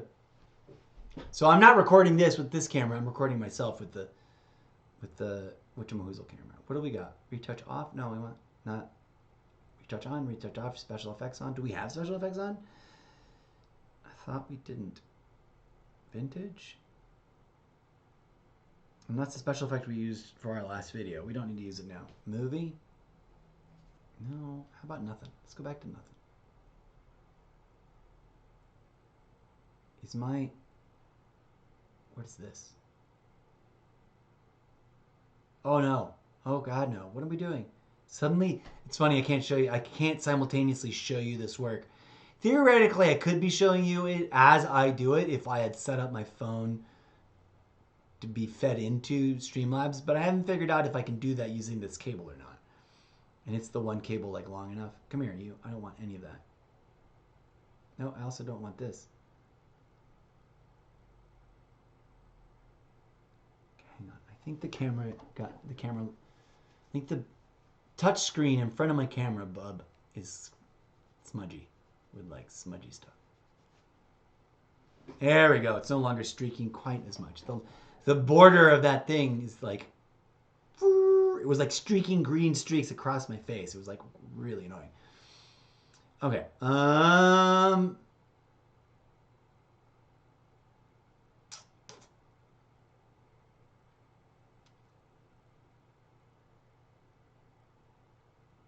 Fantasy. Oh no. Brow. I'm trying to find a cool filter. Because, you know, sometimes you do cool filters to make things look good. Actually, that looks kind of like a fun vibe to it.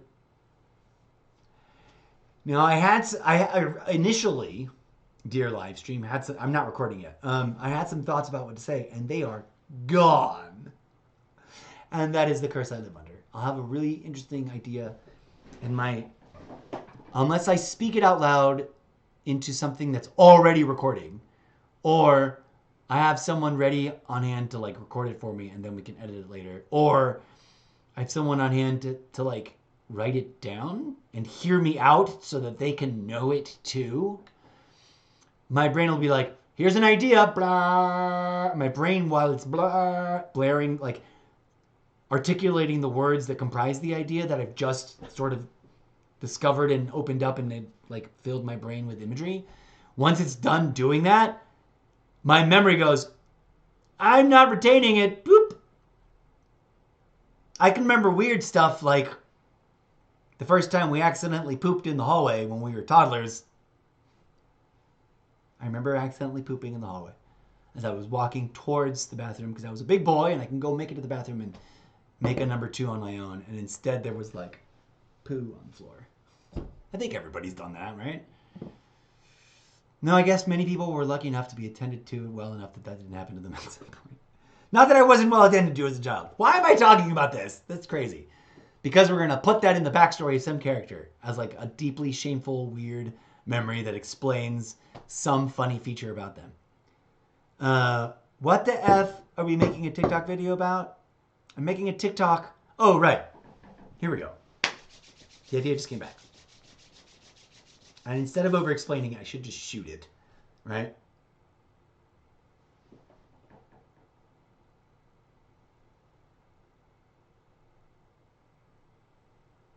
Hello, humans, and thank you for stopping your scrolling. Thank you for stopping and watching this video. By the way, if the little red ring is currently doing its little red ring thing while you watch this, it means I'm actually live on TikTok. This is just me humbly inviting you to join me and others, hopefully, fingers crossed, live on TikTok for a variety of different kinds of content creation projects of content creation. Sometimes we'll be live streaming video game content. Sometimes we'll be live streaming video game content in which I interrupt myself, and go off on crazy tangents that got nothing to do with the content of making video game content. Sometimes I'll literally be sitting in Wattpad struggling to write my book series live in front of your very eyes and wishing I was playing Call of Duty instead. Sometimes I'll be doing an episode of my podcast live on stream instead of doing it live audio only on Sprecher.com. Sometimes I'll just be rambling because I'm not sure what to talk about and I need an audience to ask me questions and help me think of interesting and clever things to talk about. Sometimes I'll be going off on my TED Talk soapbox rant about the newest political outrage behind the orange curtain here in Trumptopia. Sometimes I'll be letting the muses speak through my mouth without understanding what's coming out as part of the world building project. Sometimes I'll be stuck in an error loop and be unable to finish the video. Thank you for tuning in. Remember, if you're watching this now and the little red ring is live, come on through. That means I'm live now. Smash that follow button. Make sure you get alerts for the next time I'm live. And let me know which kind of content you're interested in. If you're interested in video game content, I've got a whole double whammy library of too many video games that I do not really actually have enough time to play them all. But I humbly trying to get audience participation in like, hey, which video game should I focus on next week? Kind of a gimmicky vote for the video games every week thing over on my Twitch profile. So swing on through for that. But if you're here for like the public discourse, don't worry. There will be plenty of that. Smash the follow button and stay tuned for more videos like this one or the one that we posted earlier today.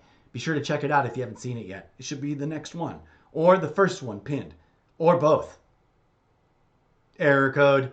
I do not know how to end this video, so I'll just stop by saying thank you for being here. Smash the follow button and stay tuned for more because it's a variety chaos roulette wheel of way too much kinds of content all at once.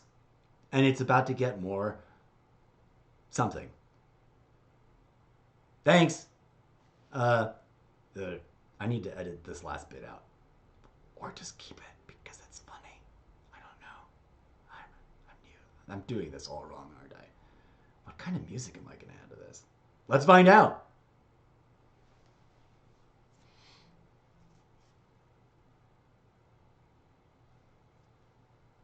Okay, fun.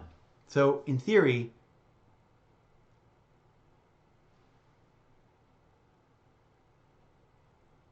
why can't I hear it? Is it because I'm plugged into something and it thinks it's... Oh, it's probably because I muted the fuck out of everything, right? Yes. And others, hopefully, things... All right, here we go. I'm going to put on my glasses. What music did it pick for me? Sometimes, hold on. Pause. Sometimes we'll be live streaming video game content.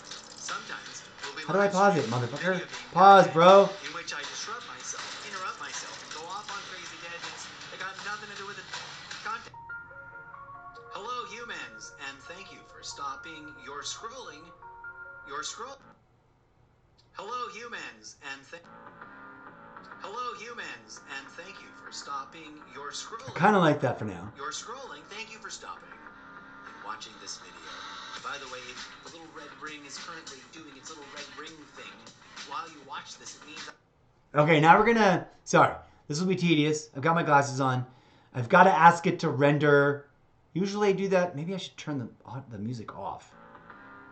Hello, humans, and thank you for stopping. Now I've got to read it all, make sure it's okay. You're scrolling. Thank you for stopping and watching this video.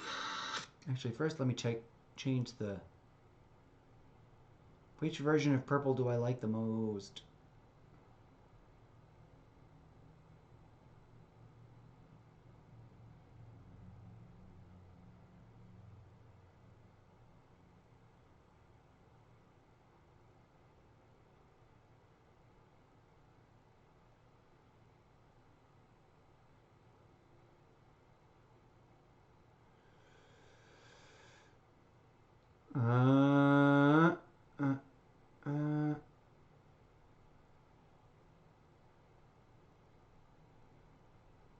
Okay. By the way, the little red ring is currently doing its little... Let me just scroll through.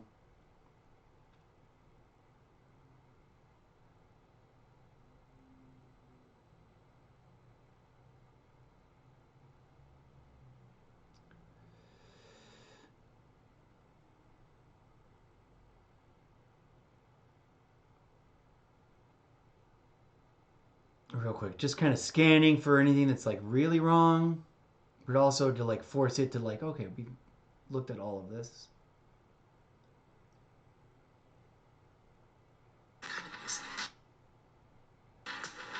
Let's find out. Hello, humans, and thank you for All right. stopping your scrolling. Thank you for stopping and watching this video. By the way, There's the video. The red ring is currently doing its little red ring thing. While you watch Let's this, listen to it. I'm actually live on TikTok. This is just me humbly inviting you to join me. Oh, I should have also mentioned that we're live on Twitch too. Live on TikTok. Although maybe we'll make this just like something that's for TikTok. Projects and content creation. Sometimes we'll be live streaming video game content.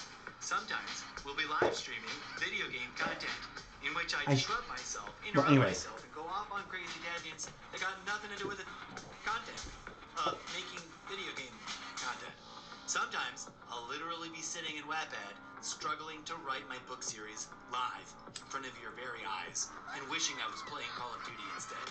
Sometimes I'll be doing an episode of my podcast live on stream instead of doing it live audio only on Sprecher.com.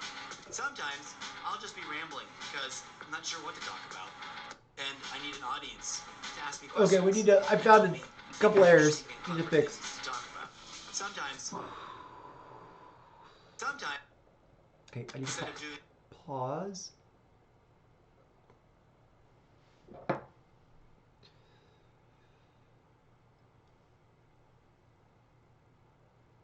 There's no seat.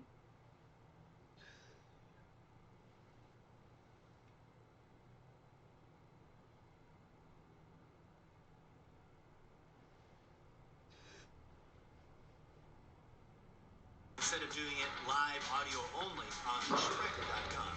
Sometimes I'll just be rambling because I'm not sure what to talk about, and I need an audience to ask me questions and help me think of interesting and clever things to talk about. Sometimes I'll be going off on my TED Talk soapbox rant about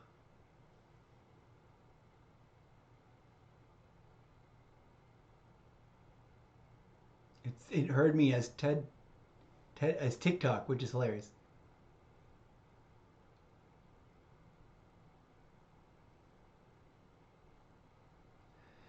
I love that my keyboard now knows the word Trumptopia. Trumptopia.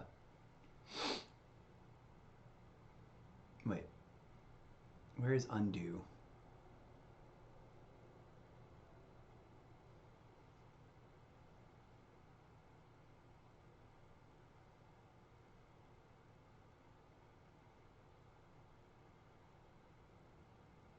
Sometimes I'll be going off on my TED Talk soapbox rant about the newest political outrage behind the orange curtain here in Trumptopia. Sometimes I'll be letting the... Okay. There's no 4. Get that the fuck out. And then put that over here so that it makes more sense.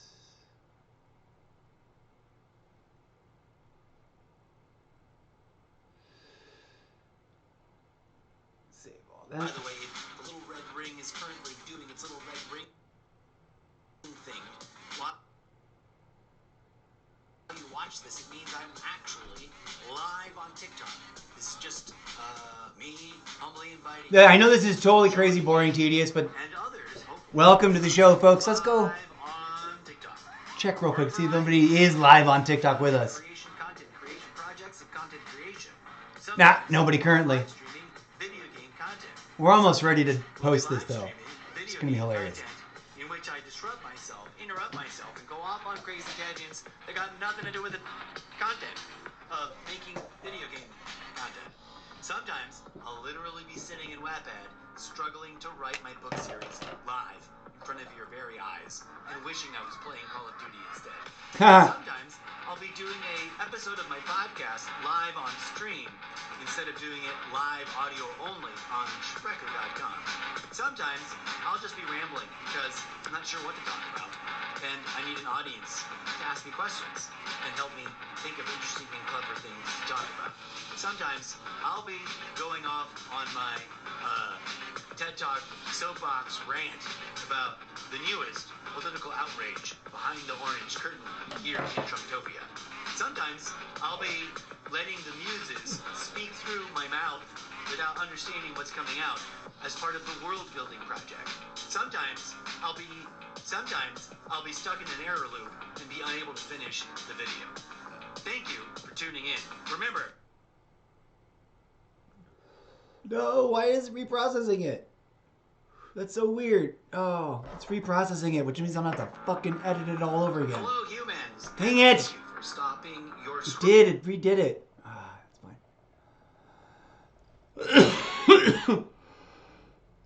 Hello, humans. Thank you for stopping your scrolling. You're scrolling. Thank you for stopping and watching this video. By the way, the little red ring is currently doing its little red ring thing. While you watch this, it means I'm actually live on TikTok. This is just me humbly inviting you to join me and others, hopefully, fingers crossed, live on TikTok for a variety of different kinds of content creation projects, and content creation. Sometimes we'll be live streaming video game content. Sometimes we'll be live streaming video game content in which I disrupt myself, interrupt myself, and go off on crazy tangents that got nothing to do with the content of making video game content. Sometimes I'll literally be sitting in Wattpad, struggling to write my book series live in front of your very eyes, and wishing I was playing Call of Duty instead. Sometimes I'll be doing an episode of my podcast live on stream instead of doing it live audio only on Sprecher.com. Sometimes I'll just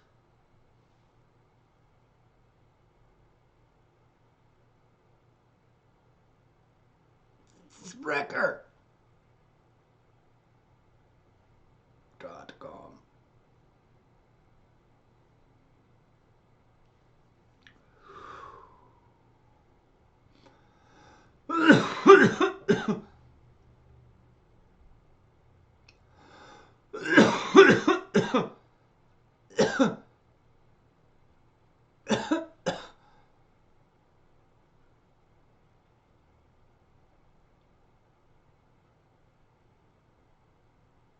LK.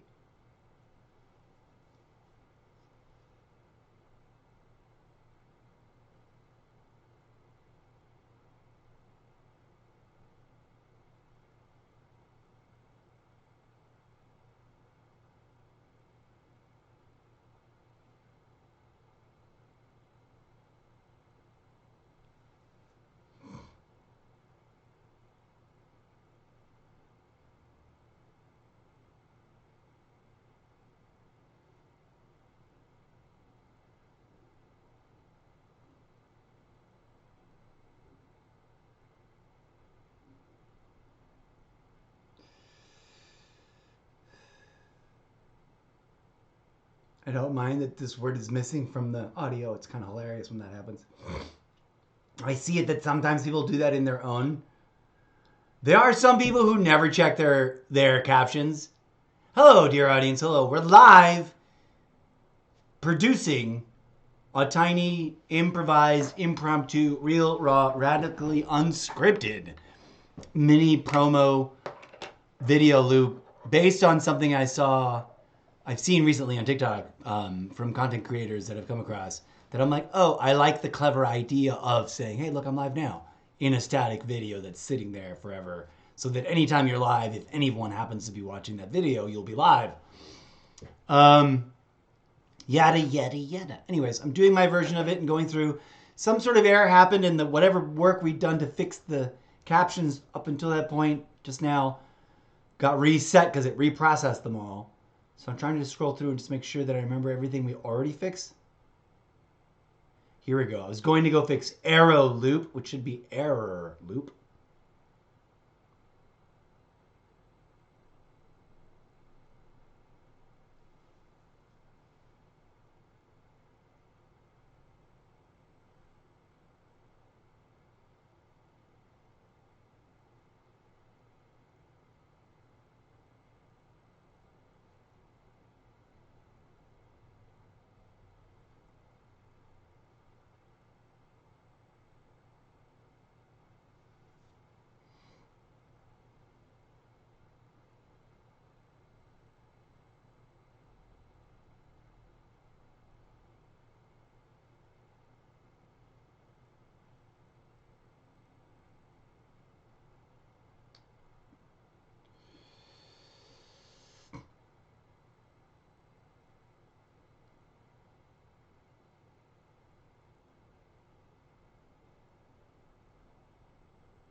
I tried to over-explain too much.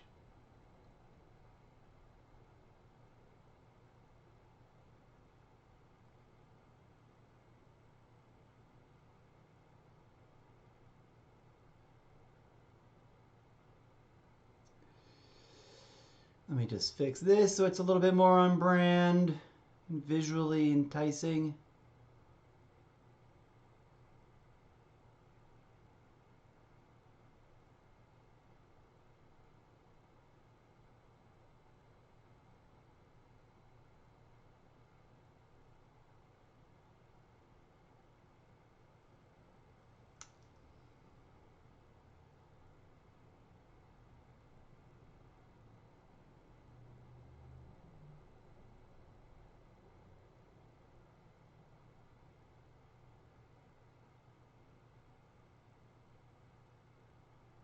There we go. At once, and he's about to get bored.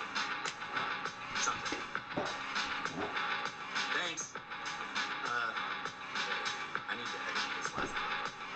I always stress out a little bit over whether I put the text above my head or below my face. I'm gonna go with below my face this time. Let's find out. Hello, humans, and thank you for stopping your scrolling. Thank you for stopping and watching this video. But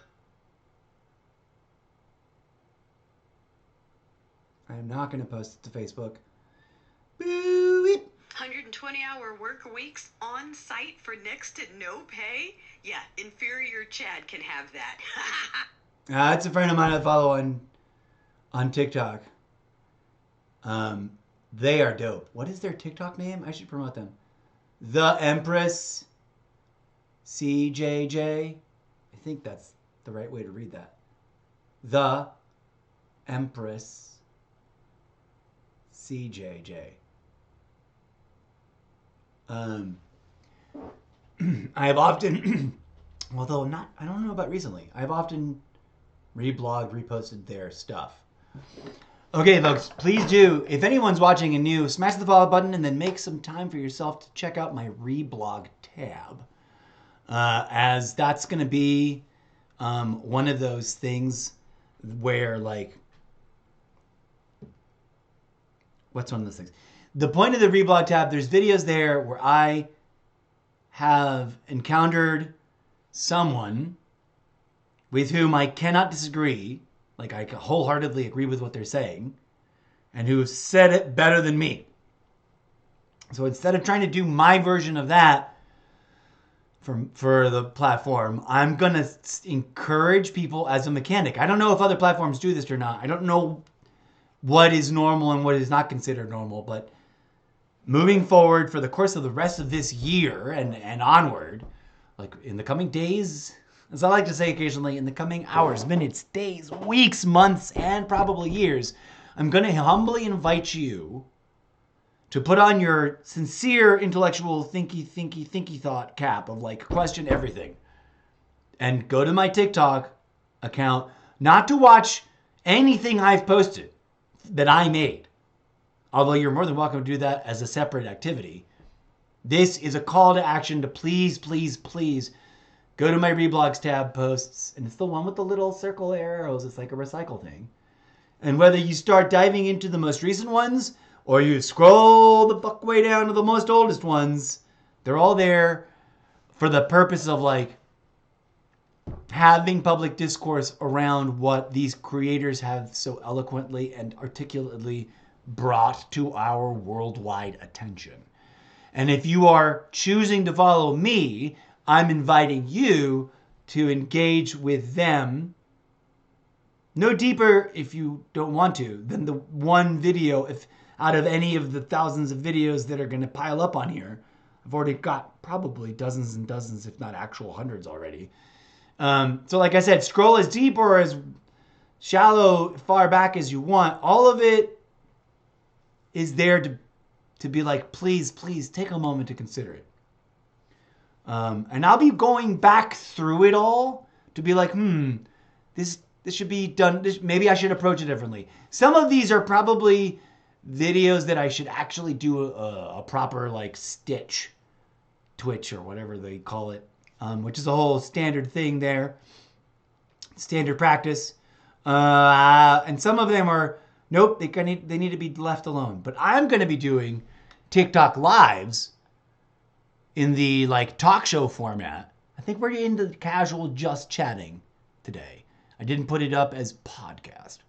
I'm going to do a podcast that is a special event crossover podcast thing where like whatever the audio that I record doing the live stream, it's going to then get stripped of the video and maybe chopped up into smaller chunks, which I'm going to try to manage in real time, to get posted up as audio podcast episodes. I'm not going to do that with this one because this one's just going to be long and lackadaisical and rambly.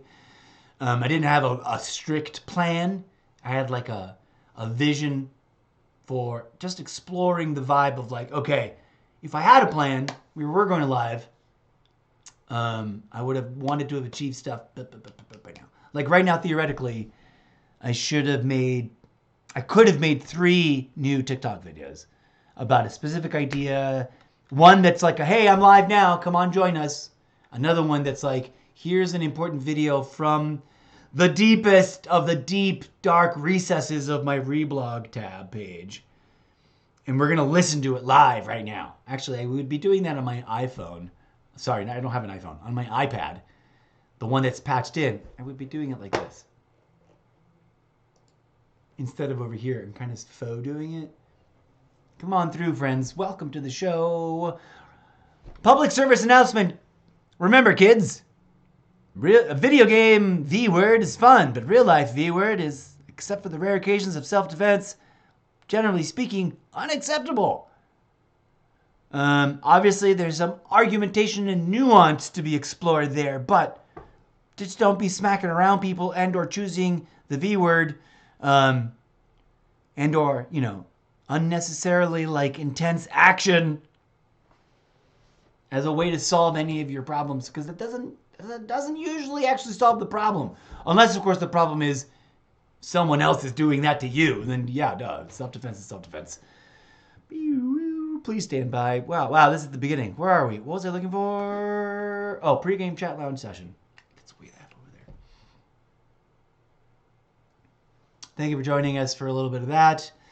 You all have been formally and informally, casually, humbly, whichever way appeals to you the most, invited to please do visit Solo. That's the macro look. There you will see some original hand-sketched concept art that may or may not make sense because it's like individual snippets of something that's so big I can't even begin to draw it all. You can also visit the place where I've asked AI to help me, where I'm going to take some of that resulting AI, but then re-render it by hand myself. Because once I've got a little bit of a model, which I didn't have before, I can now embellish and do crazy things that I otherwise would have found impossible. And vice versa. In the AI department, I've literally taken some of my own original hand drawings and said, hey, make this into something else. Or make this into your version of that using these filters. And we're going to keep exploring that because I personally am not against AI.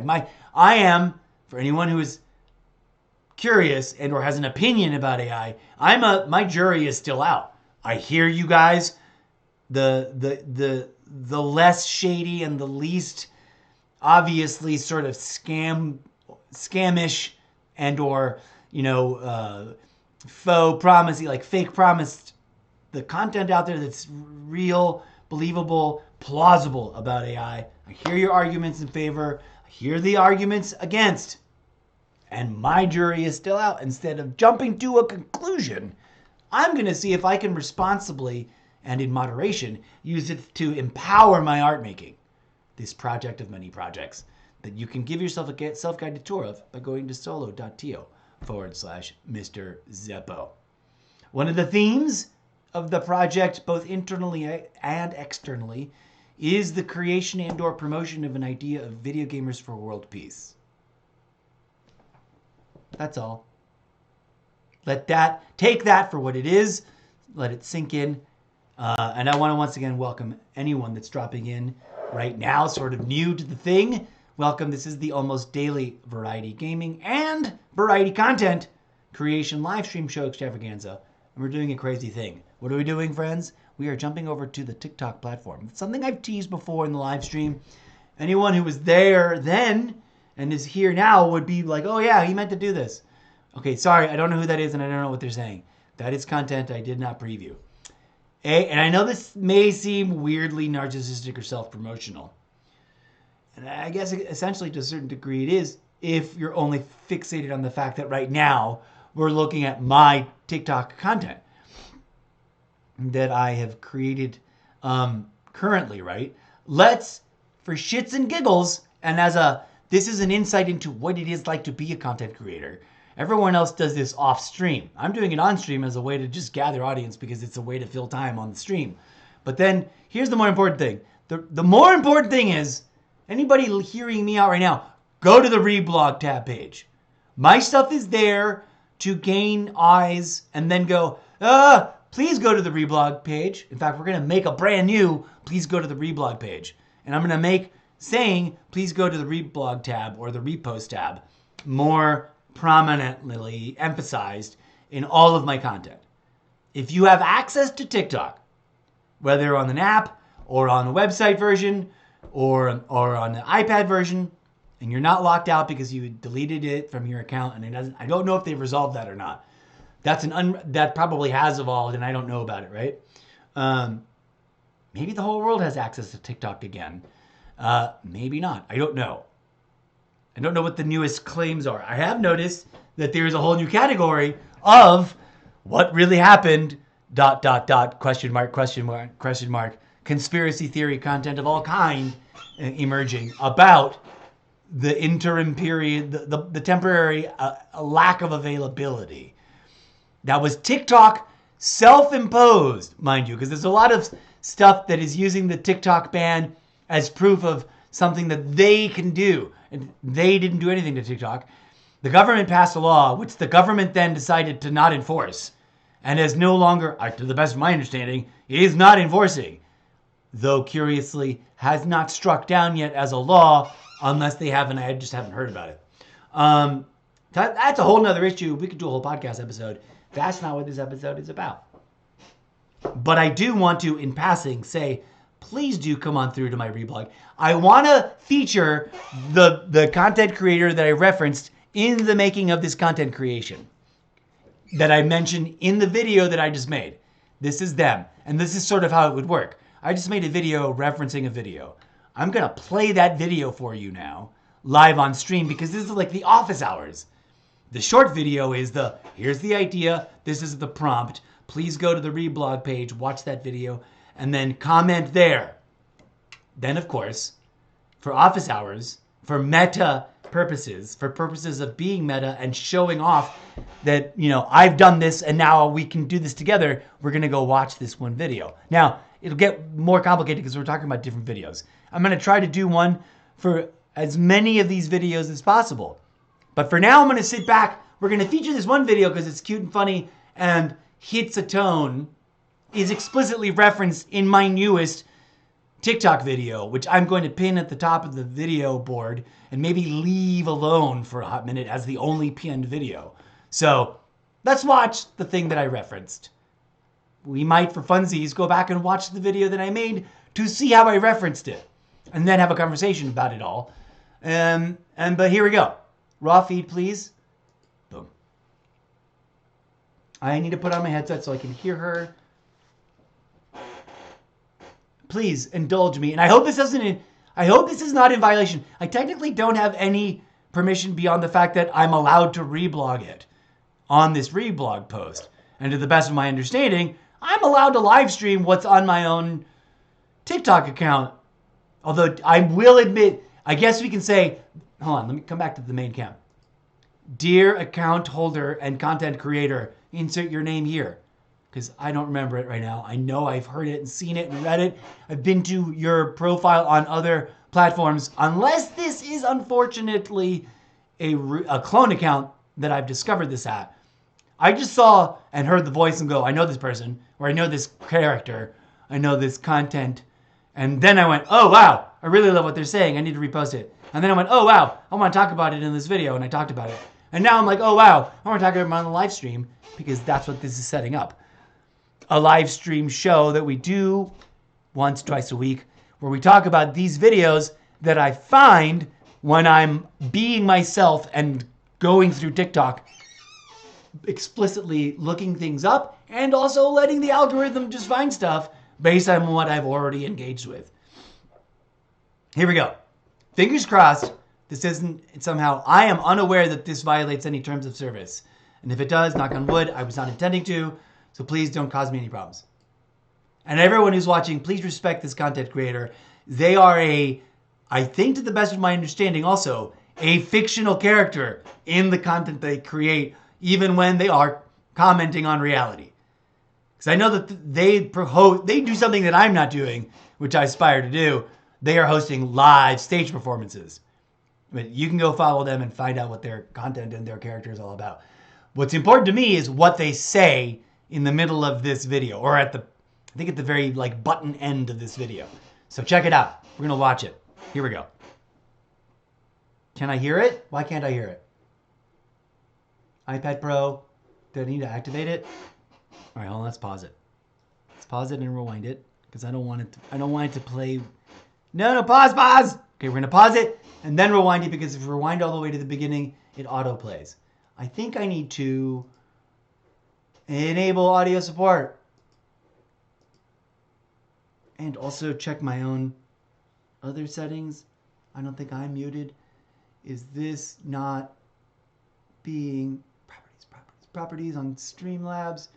Monitor and output. Yes, please. And it's set mostly at full volume. Okay, this should work now. If it's not working, I don't understand why. Here we go. The only thing standing between you and greatness is systematic oppression, burnout, and late-stage capitalism. So, you're actually doing very well. Love, remember, the only thing standing between you and greatness is systematic oppression, burnout, and late-stage capitalism. So, you're actually doing very well. Love, remember, the only thing standing between you and greatness is systematic oppression, it's burnout, so good. It's and such a late-stage perfect capitalism. nugget. So, you're actually doing very well. Love, remember. Okay, there you go, friends. And that is from Carissa Hendricks, which I did not have at the forefront of my mind. Take a little preview. They do a whole fun, awesome, hilarious, retro character hosting a stage show. And I've never been to it. I don't pretend to. I don't know if they consider themselves a magician and variety artist known for the character Lucy Darling. There you go. As you can see for yourself on their platform. I've only seen a handful of these little videos. In fact, probably most of the ones that are now the top ones on the TikTok platform are probably ones I've never seen. And obviously here on this video, there is the character talking and also examples of the content creator behind the character talking in their videos and managing to address whatever's going on in their character's world and or character's life and or character's live stage events and what's going on in the content creators' real life, etc. So I'm trying to do something like that too. I do not like the way that hat looked. I thought it looked cool in the mirror, but I don't like the way it looks in the video, and I'm not sure why. But it's too late now. But here we are, friends, being a little bit weirdly fractally recursive and self-referential. I do indeed humbly, not that one, let's go back to that one. I do humbly invite you, friends, to dig deeper than that. That one was fun and short, and also in my... We are experiencing a disconnection event. My apologies to you, dear friends. Streamlabs has this tendency to alert me for momentary disconnections that frustrate the living robo-Jesus out of me like you would not understand. Hopefully we are now reconnected, appropriately reconnected. I can only presume that we are. Let's go double check. Let's try doing a little bit of a roll call too. Roll call. Is anybody actually live on Twitch with us? Join me as we jump through the imaginary thing. All right, let's refresh this. Did we already turn off the crazy auto chatbots? That's good for the intro and for when... let's turn them back on, just in case anyone drops into chat. We can alert them to our urgent introductory disclaimers and stuff. Okay.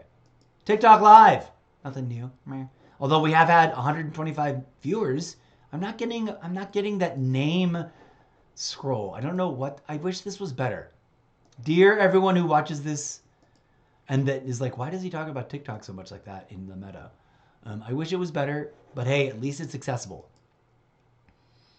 Sometimes what happens is we'll be in the middle of video game matches or in the middle of a chat, and I've been rambling for a bit, and I want to go check to see if anyone on TikTok has contributed. And please do not be shy. If you are dropping in, please at least say hi or drop a little emoji. I know the default thing is you drop a few hearts if you're already sort of supportive. Maybe there's no one there right now because it's an odd hour. I don't know. All right. So we made one of the videos on our TikTok just for shits and giggles.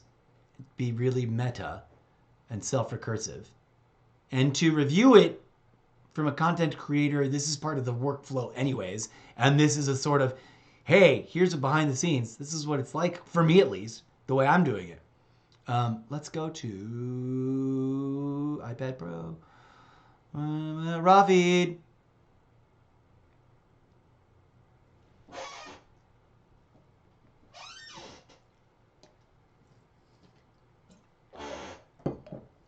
Is this the one or is this the other one? Well, first of all, let's enjoy this cute little promo I made recently for the podcast.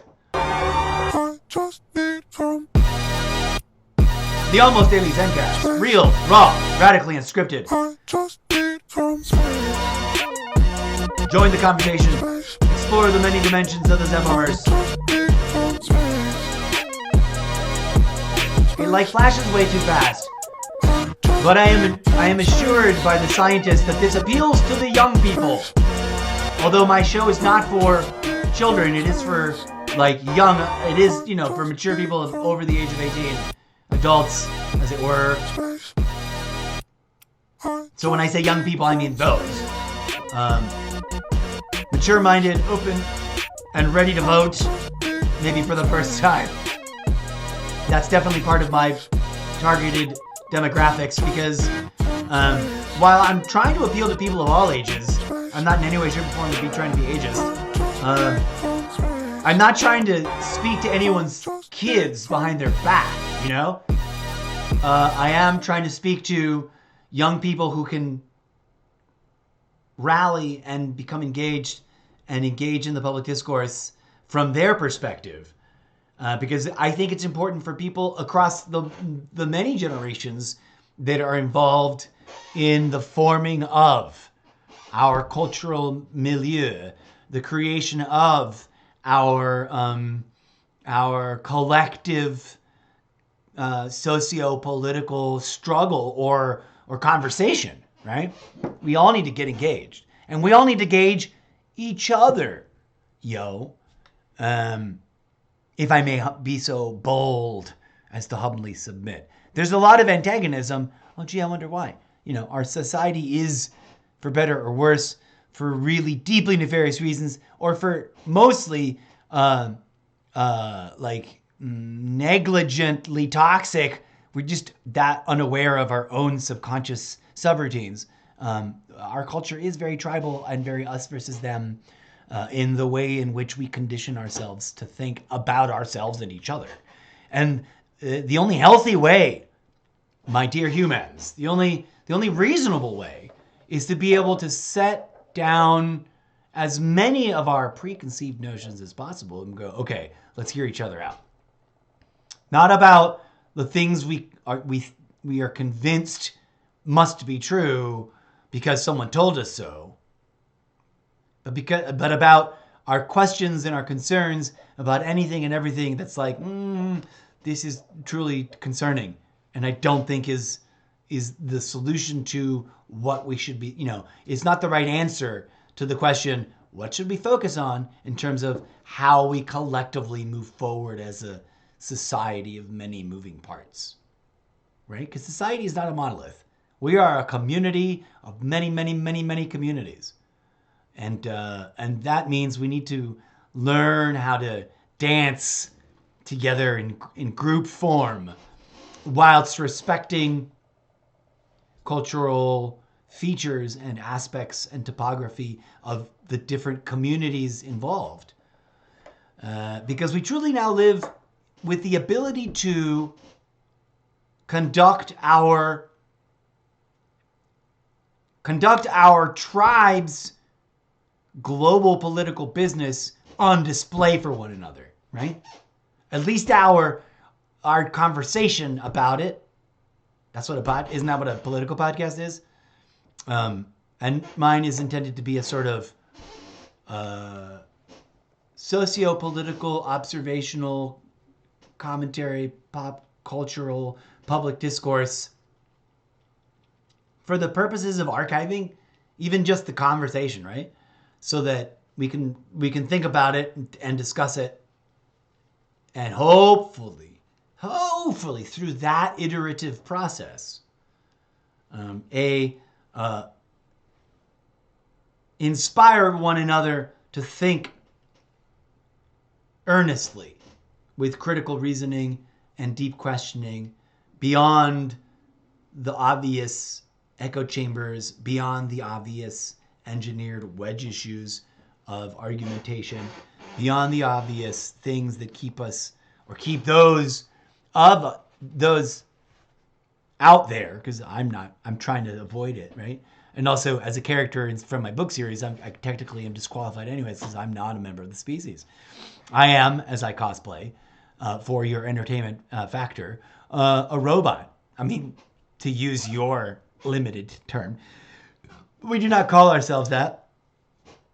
But a robot or a robo-person or a robotnik person from your languages, that would work. And my dear humans, if I may be so bold as to point out to you that transcending your political ideological constructs is the solution to the problems that are created by the obstacles and the intransigent conflicts within your curiously overlapping multi-genre ideological constructs, right? And that's a complicated issue. But that's what I'm about. And that's what we talk about. And that's what I'm trying to lure people through my content to hopefully take the time to sincerely and honestly, with all known biases identified and set aside, take the time to really contemplate. Like, what does that mean? Instead of just throwing it back at me, like, what does that even mean? Which is the easy, petty thing to do. But deeply contemplate, what does it make you think it might mean? Because isn't that how we engage in the public activity of engaging our imaginations so that we may, as a society or as a collective, sometimes I speak from the place of the artist, where I am obviously inherently a member of the species, and sometimes I remember to speak from the perspective of the character that I play in most of these videos, and that's something I'm trying to work on. To how do I identify that and make it more fun or more interesting? That considers the character, the incorrigible Mr. Zeppo, considers himself politely a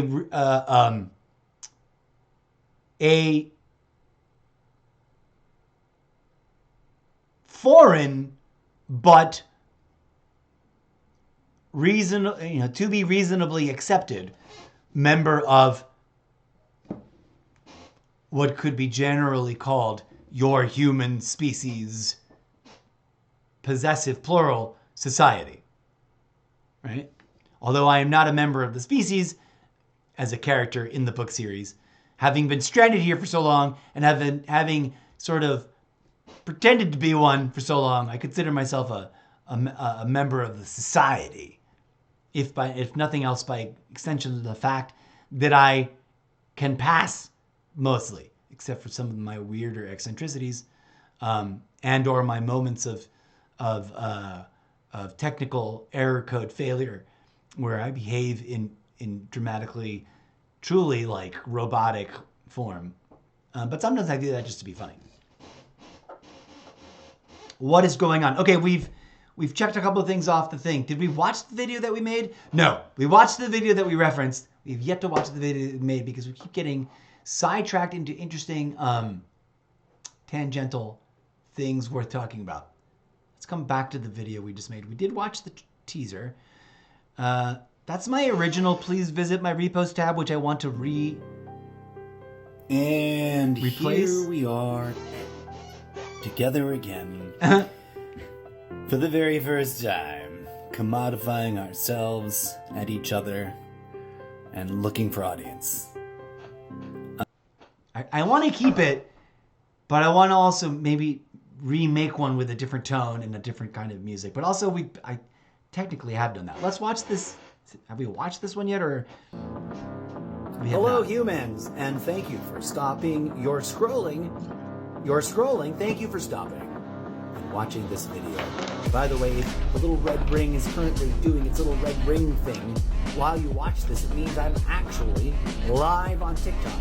This is just me humbly inviting you to join me and others, hopefully, fingers crossed, live on TikTok for a variety of different kinds of content creation projects, and content creation. Sometimes we'll be live streaming video game content. Sometimes we'll be live streaming. My skin tone weirdly looks not real. As I'm looking at this video, I randomly pick a strange filter, but I was doing it all on my phone screen. Now looking at it, I'll literally be sitting in wet. this is interesting, and it was total like a happy accident. Oh, I don't have any water. Forgot to make tea. I think I'm gonna... Well, we're gonna have to pause eventually. So something about the filter, the combination, because I used a filter and an effect, but they were also sort of muted and subtle. And the strange combination of that filter and effect makes the skin tone in my face look fake somehow, as though I'm wearing makeup or have a filter on, or I'm not exactly human, which I kind of like. It's a happy accident. It's fun. Also, I admit I have an ugly face. I don't even like looking at my own face, man. So I apologize for creating content that forces other people to have to look at my own face. Here we go. What the fuck did I say? Let's rewind from the beginning and pay attention. As a content creator, I want to review my content, even in the final draft that's already up, to think about new things, next steps, how to connect it to other things, right? So I got to listen to it. Because hold on a second. I'm not on an iPad feed. Let's go to the live feed where I still got my face up. Hello, this is the live stream me. And that's the already recorded. We recorded it just now, a hot second ago. TikTok me, in case anyone was wondering which one was which. On Twitch, I'm pointing the right way. On TikTok, it's down here. Let's watch the TikTok video. Hello, humans, and thank you for stopping your scrolling. Thank you for stopping and watching this video. By the way, the little red ring is currently doing its little red ring thing. While you watch this, it means I'm actually live on TikTok. This is just me. Dang it! mumbling. I almost knocked over my. Join me and others. And I didn't mean to. All right. Live on TikTok. I'm not going For to do a the whole thing variety like of that. different kinds of content creation. I should actually pay attention to what I content creation. Sometimes words look. We'll be live streaming How I look. video game content. Sometimes we'll be live streaming video game content in which I disrupt myself, interrupt myself, and go off on crazy tangents that got nothing to do with the content of making video game content. Sometimes I'll literally be sitting in Wattpad, struggling to write my book series live in front of your very eyes, and wishing I was playing Call of Duty instead. Sometimes I'll be doing an episode of my podcast live on stream instead of doing it live audio only on Sprecher.com. Sometimes I'll just be rambling because I'm not sure what to talk about, and I need an audience to ask me questions and help me think of interesting and clever things to talk about. Sometimes I'll be going off on my TED Talk soapbox rant about the newest political outrage behind the orange curtain here in Trumptopia. Sometimes I'll be letting the muses speak through my mouth without understanding what's coming out as part of the world building project. Sometimes I'll be stuck in an error loop and be unable to finish the video. Thank you for tuning in. Remember, if you're watching this now and the little red ring is live, come on through. That means I'm live now. Smash that follow button. Make sure you get alerts for the next time I'm live.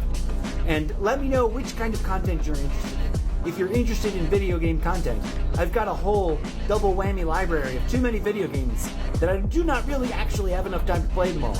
But I'm humbly trying to get audience participation and like, hey, which video game should I focus on next week? Kind of a gimmicky vote for the video games every week thing over on my Twitch profile. So swing on through for that.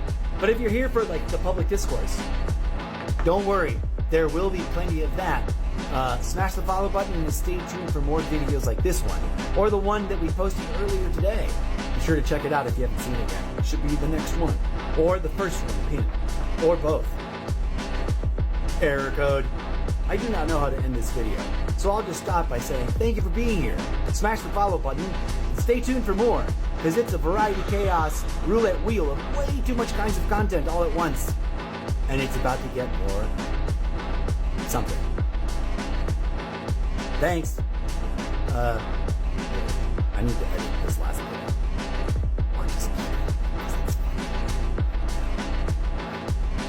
I'm doing this right now. Kind of missing it. Let's find out. Hello, humans. Okay. And thank you. The one. Okay, so the video that I had just made that I referenced, which should be the next one, is this one. Hello. Brace yourself. This one might rub you the namaste. wrong way. Oh no, this is a really long one. Where to begin? Welcome if you're new. Hello again if you are a returning visitor to this awkwardly constructed TikTok brand page. Welcome to the Zeppoverse, as it were.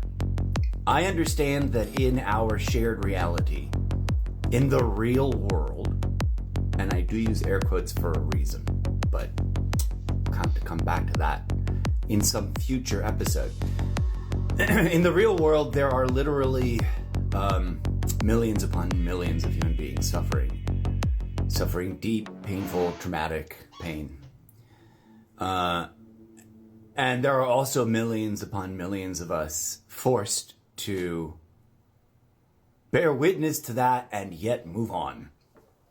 Because as a dear virtual online acquaintance and fellow performance artist, being a I don't even think I shouldn't take a license. They're not my. I don't think we're mutual acquaintances. I'm a fan follower of theirs, And I feel acquaintanceship because this is the video that I'm referring to, right? The one we just played here. This is brilliant. Love, remember, the only thing standing between you and greatness is systematic oppression, burnout, and late-stage capitalism. So, you know, you're actually doing very well. Love, remember, the only thing standing between... So please go check their content out. And it's the whole thing. And I reference it because let's do a deeper dive. What does that mean? I'm sure there are days where where all of us, every one of us, have perhaps. Should I play music for this or should I leave it alone? Let's leave it alone. No music. I'm gonna take off the headsets. I'm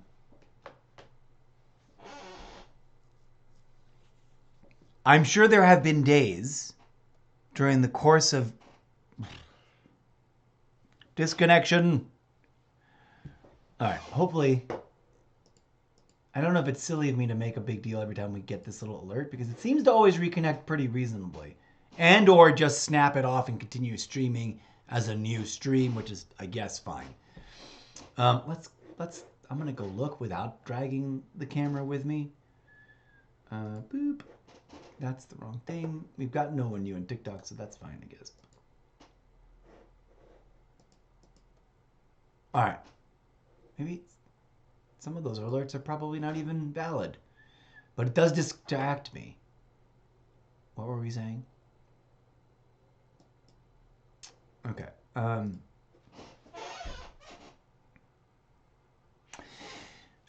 I have, to put it personally, as opposed to projecting it out to others.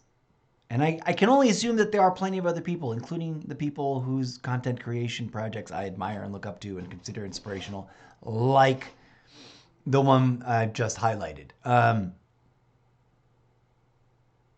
throughout the course of the progression of the things going on in our world, that it's been a difficult slog of a mental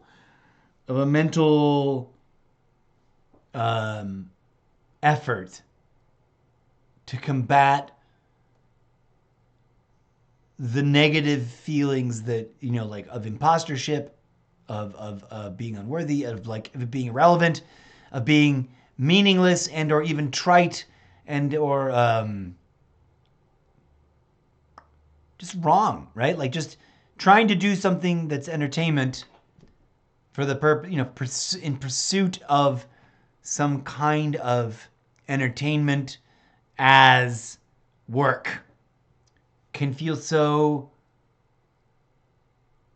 self-indulgent and or meaningless and or both in the face of all the things that we know are going out in the world.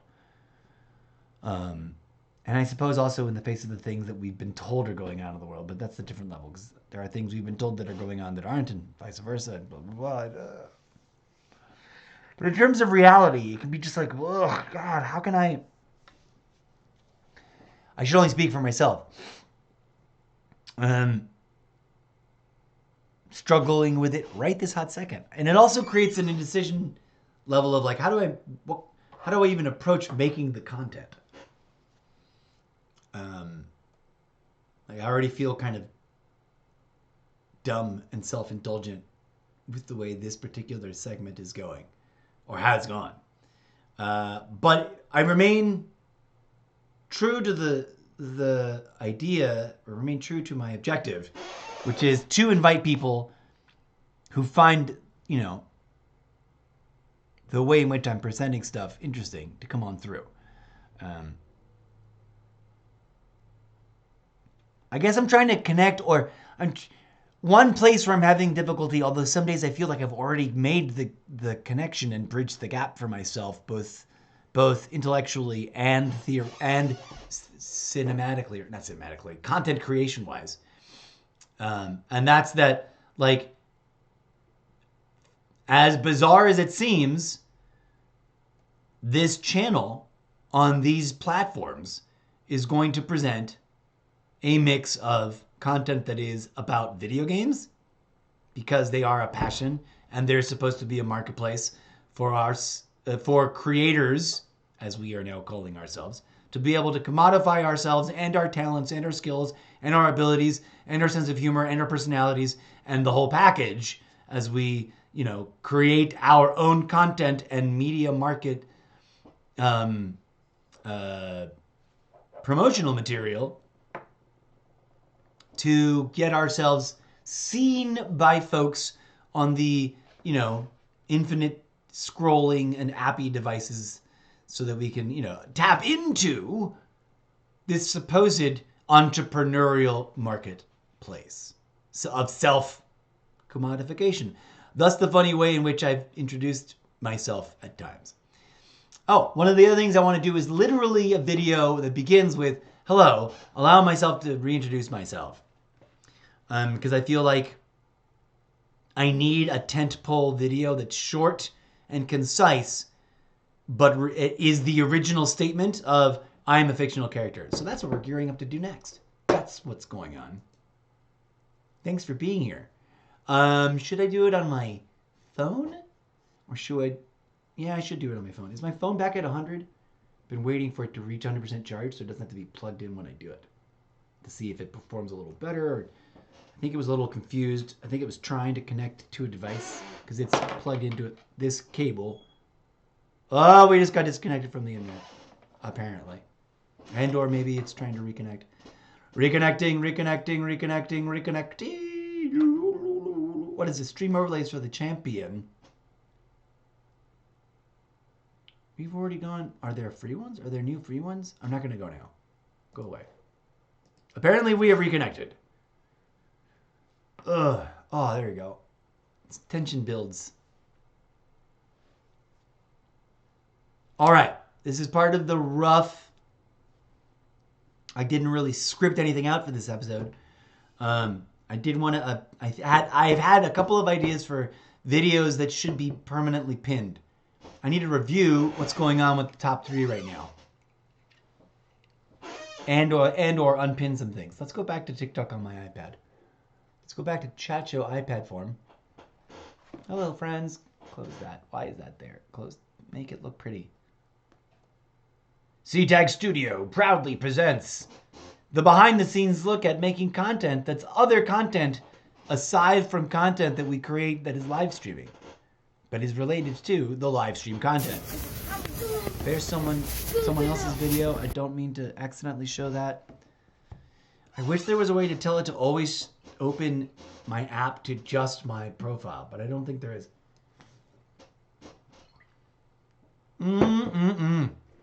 Well, I feel hyper indulgent today, and I really feel like going for another cup of coffee before transitioning to. All right, brace yourselves, folks. Today is the day that I'm going to push myself to do a first draft, totally rehearsal mode level, like robot dance about that song. I wasn't kidding when I made that video. Have you guys seen that video? Have you not seen that video? You shoulda, coulda, woulda seen that video. Apparently only 3 people have seen the most recent. I reposted it for some reason because I forgot it was the same format as this video. 27 people saw the very first actual posting of that video. I'm going to show it now here. And this is totally unrelated because, again, content variety craziness. iPad Pro, get like mid-yellow loud. See an iPad Pro? Yes. Let's drop you into some raw feed, though, for a minute. Let's bring... Can Call of Duty count as a location?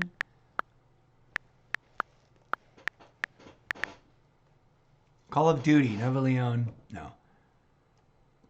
On Duty, Call of Duty, California, Call of Duty Mobile. None of those are the actual... Who's created these things with fake addresses so we can try to put Call of Duty... Oh, complete random tangent. This is totally something I've wanted to do because I see other people have clearly done it with different like fictional places. I want to put fictional places on my location But the only way to do that is to sort of create it and like insert a fake address. And I don't think that's fraud. I don't know if that's against the rules. But look at these. I doubt that that is the address to the Call of Duty headquarters for Activision, right? Call of Duty. Calle Nuevo León, Nicolás Bravo, San Nicolás de los Garza, Nuevo León in Mexico? I don't think so. But maybe? Who knows? Maybe they got the music back up. Back to this video. Oh, I love this song. I love this song. We found the full video here. And dance along. Okay, we're not going to watch this. That's awkward enough. I did find the full music video and post it. Was it a reblog? No, I don't want to. That's later. I'm going to try to recruit. I'm going to try to. Of course, it's in my reblogs. So this is random. Most of these are political. Warning, warning. Please be advised. I am inviting anyone and everyone that comes across my content to go to my reblog. The reblog tab is the important tab on my TikTok account. Period. Please be advised. You may encounter opinions that you are not prepared to process. You may be offended. You may be triggered. Especially if you're coming from certain ideological corners in the spectrum of all potential ideologies. Okay? But I'm asking you to please open your mind a little bit and consider, as expressed, that which is being said. And then feel free to utilize your free speech without getting abusive. As always, please do not bully or disparage any of the content creators that I'm sharing on the reblog tab. This is not an invitation for trolls and comment. There's a word for it. I don't remember what it is. I digress. One of the things I've been meaning to do, and that I announced a few days ago that I was confronting a fortnight-long mega freaking robot dance music video to this song, dude. And what I've done is promote it, tease it, and then not really return to address it. But that's only because various things were going on. I had some real life stuff going on to address to. But here it is. If you don't know, this is a real music video. The official music video it's called In the Zone. And it was created for Call of Duty, and it's about Call of Duty. And I do not know the name of this band, which is my own bad. You'd think I would know it. In the Zone, Call of Duty Mobile. But this might be like a Call of Duty Mobile made-up girl band. I don't know. I don't know the story. I'm lame. I haven't done that. But I've accepted the challenge of doing Mr. Zeppo loves the song the Robot Rock Day is listening to. Even though it's a lady's voice. I have to do without shame or when we begin it gets real. We're gonna win it now, win it now. Not anything. I love the song. The character, Gordon Zeppo, loves the song. And the big robot that does dance lip syncs videos for entertainment sake. Because he's an entertainment robot from a dimension where entertainment robots evolved first instead of carbon-based life. Instead of carbon-based life forms. Now, I am so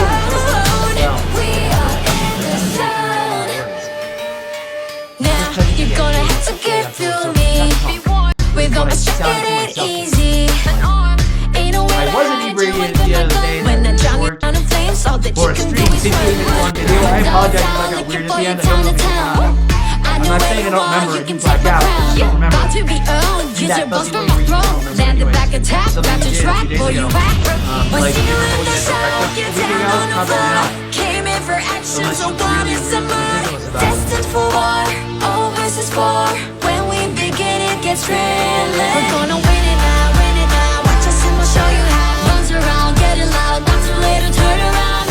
Running, I am not a dancer.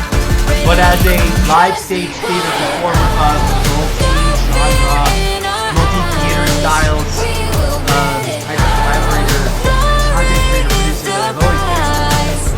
And now this is my studio instead of studio room theater.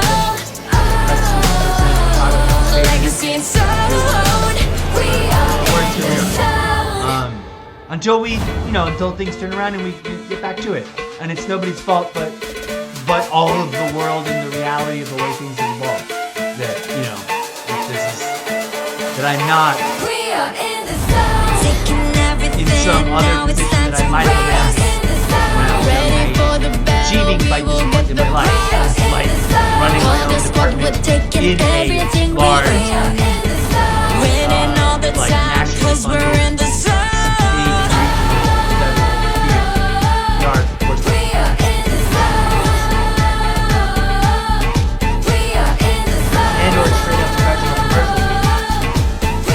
I'm not. Could have been, but I didn't. And obviously a lot of that is dumb choices or absence of choice making. Like, there are times where I just didn't choose anything. By choosing nothing was afforded not the opportunity I might have imagined. But that's neither here nor there. The question is, if I can actually do it right now, or what would it look like if I turned my live streaming apparatus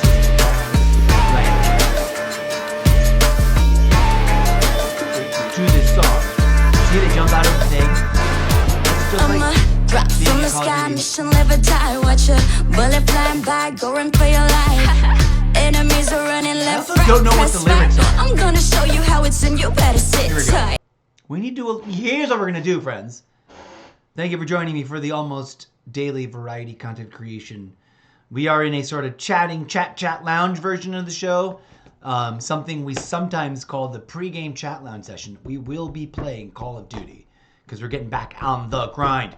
We will be playing some other non-Call of Duty game. This is just the beginning of my day and of the many live stream segments I'm going to present. But we're going to kick off the day with a little look at behind the scenes, making content for content creation as part of the content creation. I should have, where's that graphic? I made this graphic before. It's not in this folder. Hang on. Or is it? Nope. Where are you? Content make content? Here we go. Ba-doom. I did not include this in the opening widgets. I also didn't really do the opening widgets clean the way I meant to. Now, here we go. On today's episode, creating content for creation content, content about content. I was still wordsmithing that. Content creation content. The joke is, how many different ways can we say something about creating content? Because this is what we're doing. One way or the other. The live stream is content creation. Me looking at, like, the content. One down, three coming back at ya. Thinking that we're done, but I'm tougher than an armor. Dealing some damage. So that's way down over there. You know what we need to do? We need to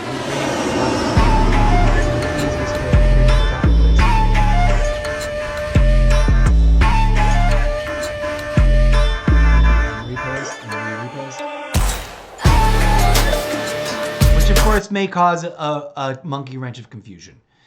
My reblog tab is almost nothing about Call of Duty and any of the gaming stuff, except that this music video is there. Oh, you know what? I don't need to reblog it. Sorry, I know that sort of takes away support from the show. That video, for the record, please look at this. I forgot to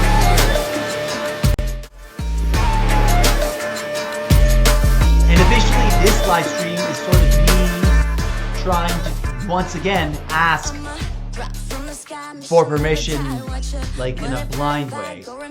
Who do I gotta ask? Who do I gotta email to ask permission to do a robot dance lip sync video to this fire or lit Call of Duty music video. I should have said video. Can I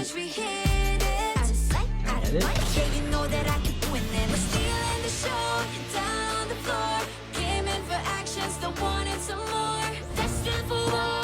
I don't know, but let's see if we can figure out an answer to it ourselves as we participate in, what is it called?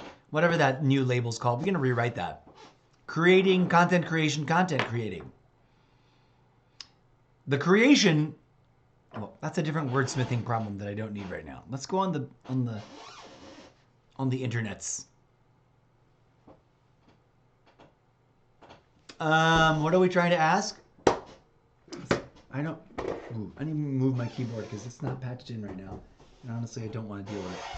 We're going to use the digital keyboard.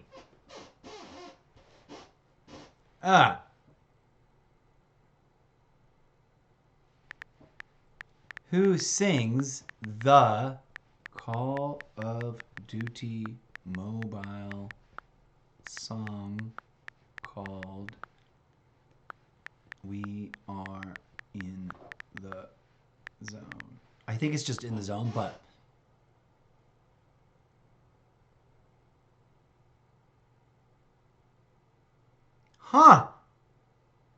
the song is performed by, and I didn't know who these people were. I just know them in the video. Myrtle Sarosa, Charlene San Pedro, Renzi Barcelo, and Patricia Reyes, who are collectively some of the most popular gaming streamers. That means they play Call of Duty in the Philippines for the mobile gaming genre. Rock on.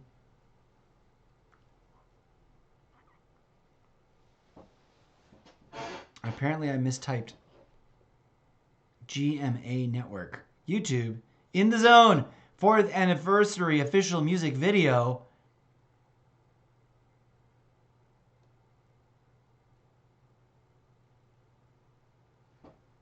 Oh, it was the 4th anniversary of the game, and this is the song that came out as the celebration.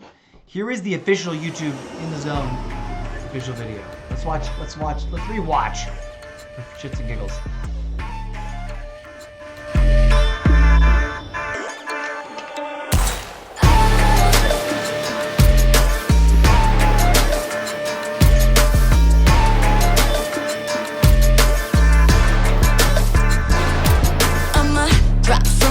Mission live or die, watch a bullet flying by, go and play your life. Enemies are running left, right, press fight. I'm gonna show you how it's in, you better sit tight. 1 down, 3 coming back at ya. Thinking that we're done, but I'm tougher than an armor. Dealing some damage, we hit it. Out of sight, out of mind, yeah, you know that I keep winning. We're stealing the show, you're down on the floor. Gaming for action, still wanting some more.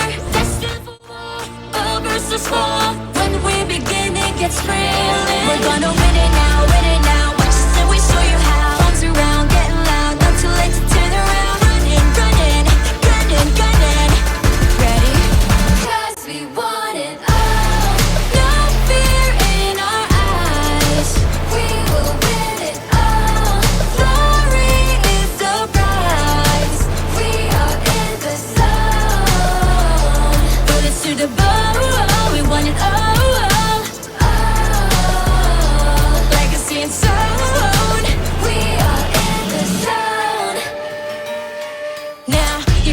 Okay, let's pause for a minute. First of all, let me explain what's going on. Let me talk. Can we get him up close? I'm not just showing the video to ride the video for popularity. I probably shouldn't show all the video too hard. I don't know who to ask to make my own goofy robot dance video clip to it. But other than directly addressing the content creators who play the game and appear in the thing, and or a letter to presumably Activision and or Garena, whoever, because there's a different name. There's like a different studio than Activision that is technically overseeing and or the one that publishes, I think. They don't technically develop it. I think they just are in partnership with the developers. Who is the composer of COD Mobile? Who is of Black Ops?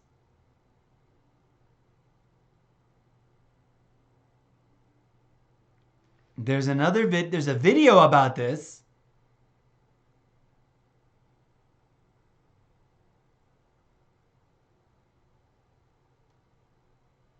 Just wish they'd release it on Spotify. Is it not on Spotify? Call of Duty Mobile original soundtracks. We're going to have to open that up in a hot second.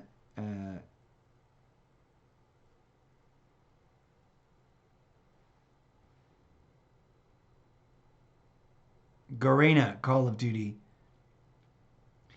Dear Activision and or Garena and or whoever manages this Call of Duty girl band that apparently has no name, but is comprised of Myrtle Sarosa, Charlene San Pedro, Renzi Barcelo, and Patricia Reyes.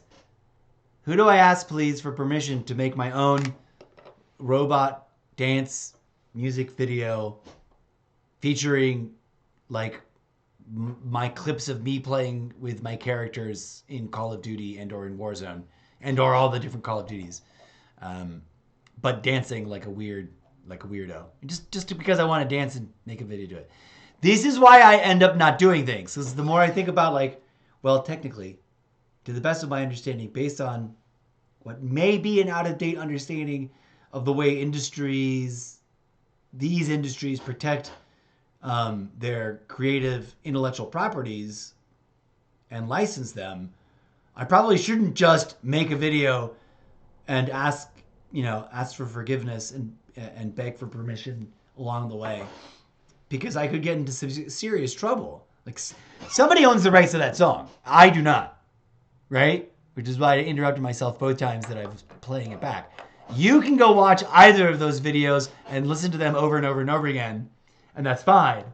And I recommend it because, I mean, if you're a Call of Duty mobile player, you already know them and like them. If you're a Call of Duty fan, you might see the appeal about them in general because it's a fun, goofy Call of Duty song. It's about playing Call of Duty. Call of Duty mobile specifically, but you can feel the Call of Duty family unity and consider it a song about any Call of Duty game. I do. That's why I kind of like it. Sorry. My face is being weird and itchy, and I want to just, like, scratch everything.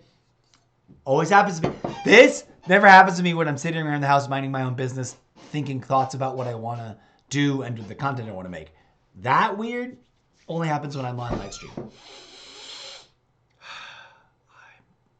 I have glitches as a character in my book series that is a robot. I have some weird issues. Okay.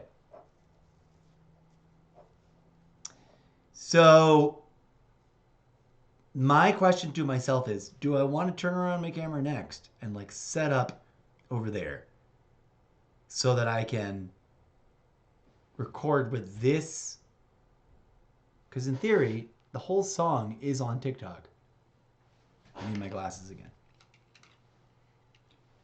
So if I really wanted to, right now, I could do a rough draft. Oh, I love this. I love that people are turning that song into a thing.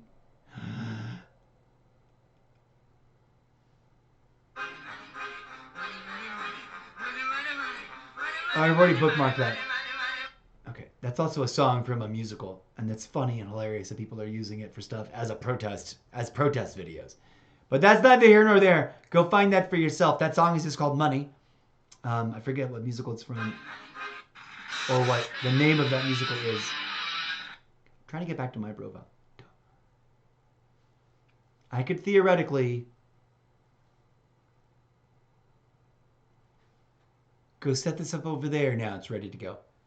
And we could record, because we could do the sound would be... They must have amnesia. They forgot that I'm him.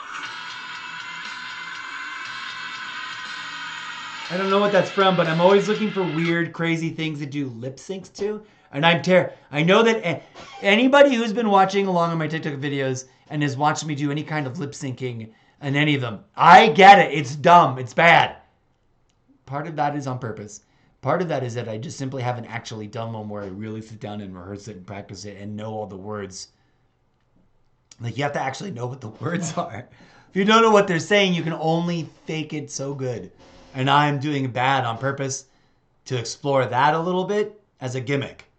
Because I am supposed to be like a weird, cheesy robot that does like weird, cheesy, amateurish stuff.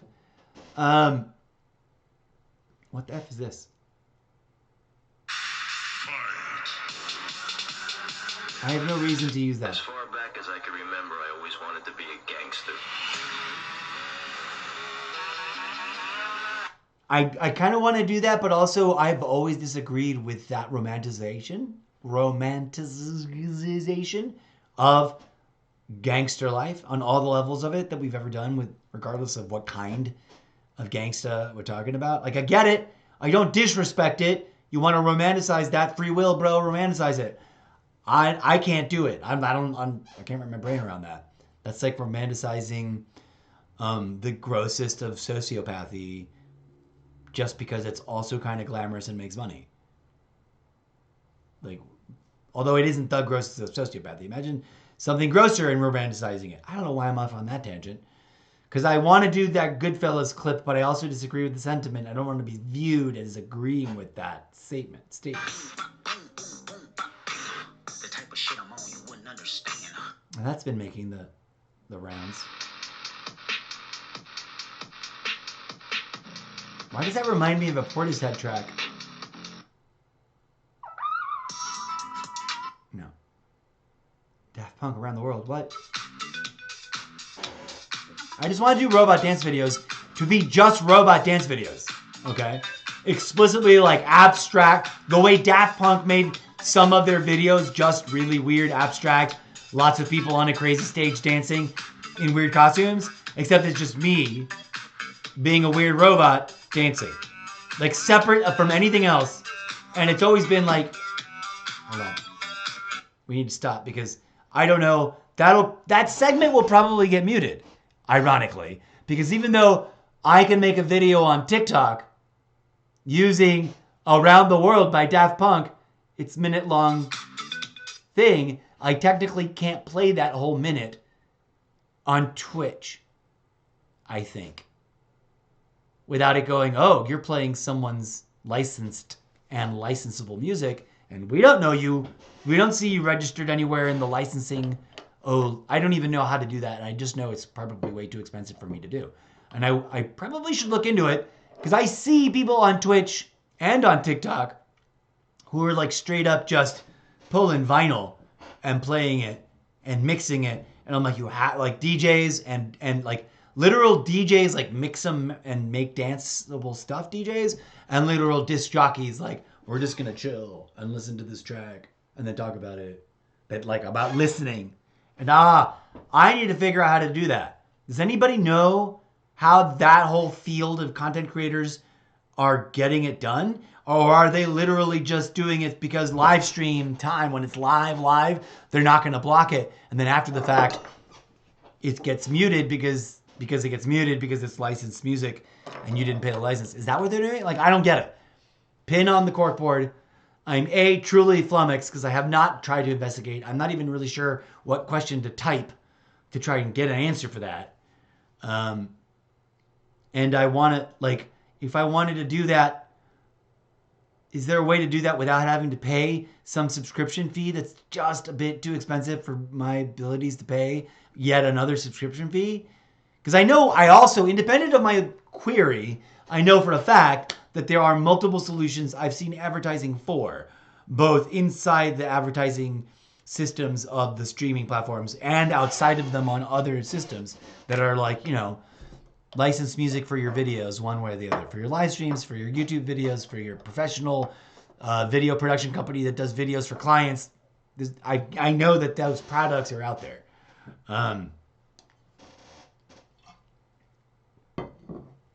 Holy moly, do I wish I had a And I don't mean this in a chauvinist way. I just mean this that in a romantic rom-com, I want to write a romantic rom-com about it. And then also, wouldn't it be great if it was based on what really happened and or inspired it to happen? But like an actual investor that's an interesting, creative, entrepreneurial, my type of woman that would be like, not only do I want to own you, and I just mean that to be spicy and flirty. Not only do I want to own you, but I want to buy you too. You know, that would be the kind. I need to write that. That's a part of the book series. That's a part of the Zeppoverse. There's way too much going on in the Zeppoverse. It's so mind-boggling, and it's all sort of just stuck in my head in like multiple bits. Okay, back to what we're trying to actually get done right now. I'm testing my. I'm trying to hold myself accountable. Accountable. I'm trying to take two. Welcome to this weird, awkward, rough and tumble. I'm just lounging. I've got one viewer, according to Streamlabs, desktop version 1.17.2. I've got one viewer on, what is it called? Twitch. And let's go see what's going on TikTok. Probably nothing. Live Center. Boom. According to the chat Live Center, which I'm going to close this little open tab and go back to just going to the full page. For self.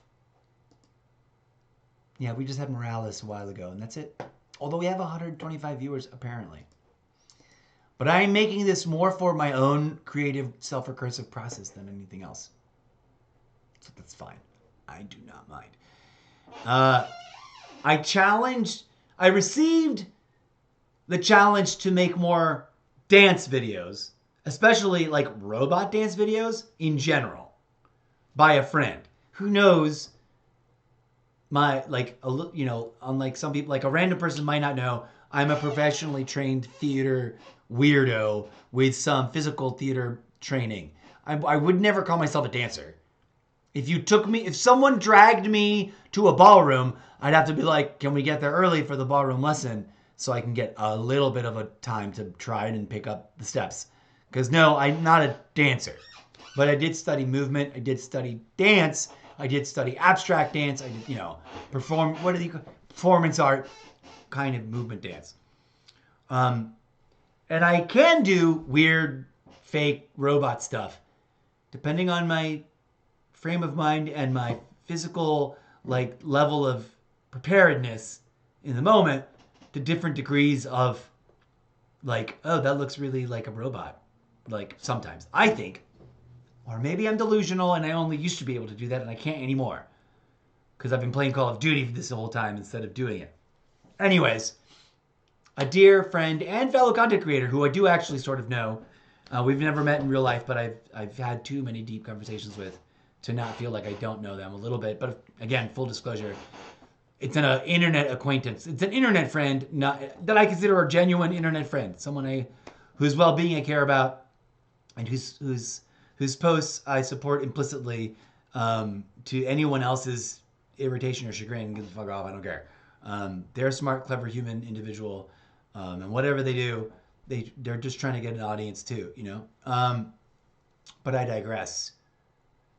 They once asked me very poignantly, why aren't I doing what I'm good at? And I'm like, well, first of all, I kind of challenged myself to get good at playing video games, and I wanted to be the performance. Can this old graybeard midlife crisising, I'm not really having a midlife crisis, but I guess maybe this is my midlife crisis. Instead of having the kind of midlife crisis where I can afford to buy an expensive sports car and look like a moron driving around in it, I instead am doing something like this. I don't know. My friend was like, well, I mean, I get it. You're limited to the internet and these platforms, and you're not going to go do world travel version of this. You're going to do this in some little corner of your house. And she's like, I get it. That's what I'm doing.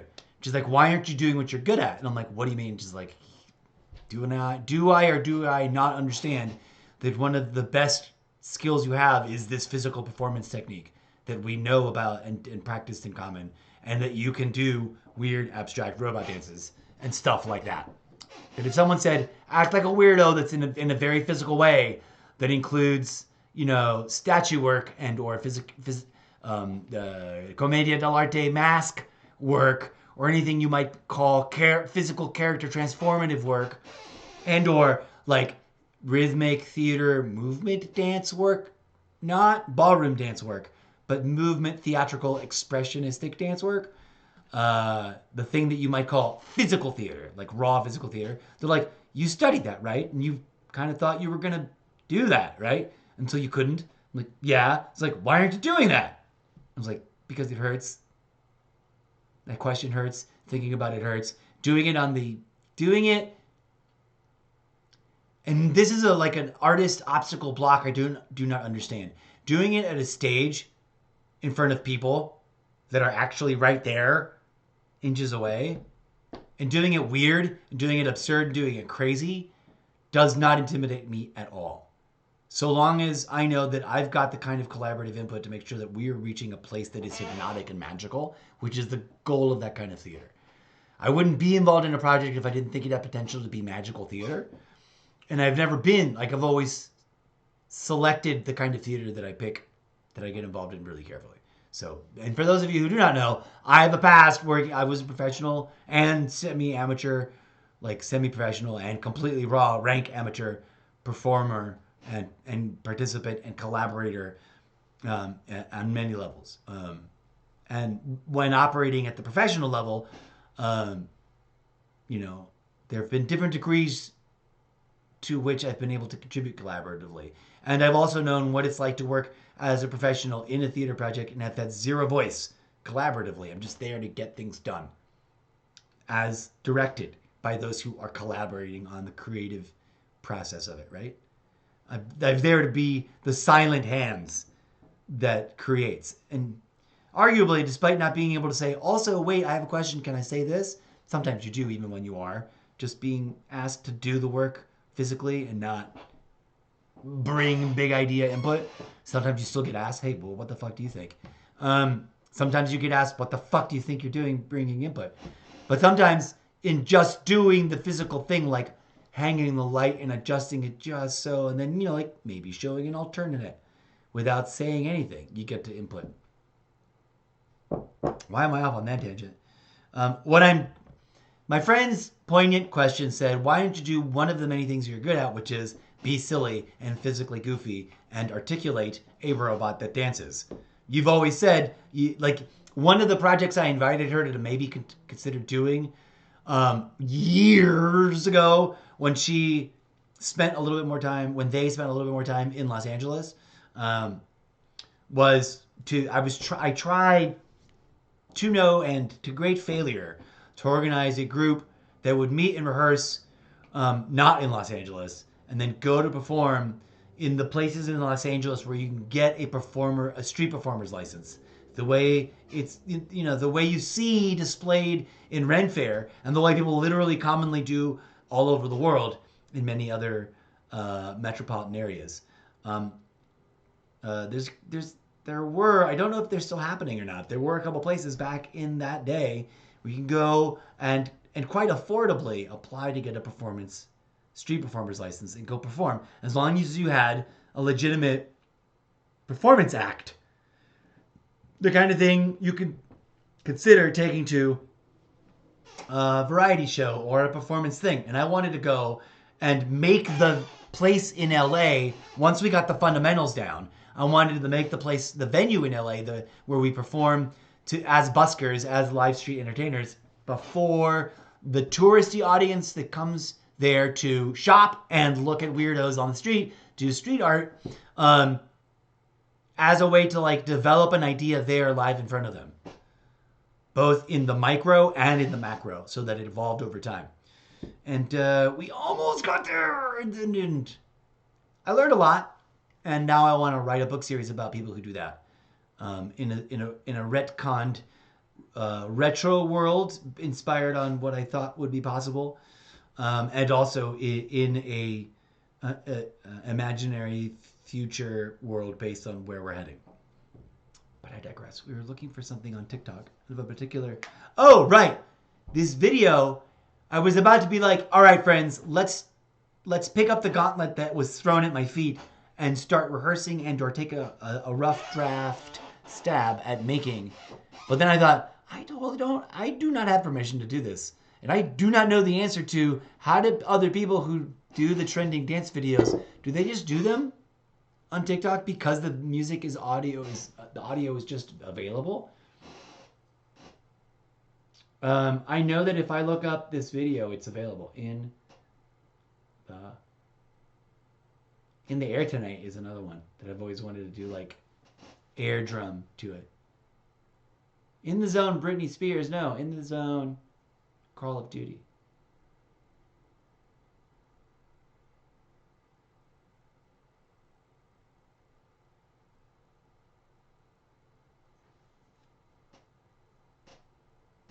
No. Raining in the Fire is Black Ops 6. I love that track.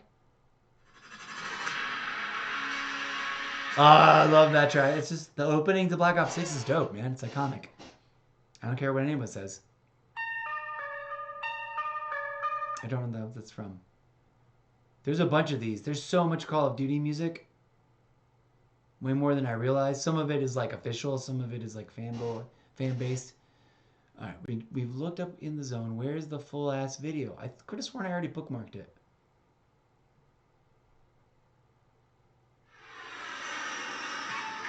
Is this the full video with music? With the lyrics?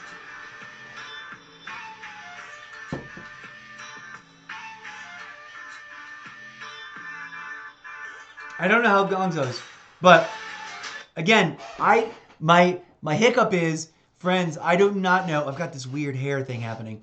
The undergrowth that used to be an undercut is now poking up through the overgrowth, which used to be like my faux hawk. And makes these weird, like, I could try to do like almost like a long-haired Wolverine thing happen, but it's not quite there yet. And I've been debating whether or not I should keep trying to do that, trying to go hippie Jesus Wolverine, or not, you know? I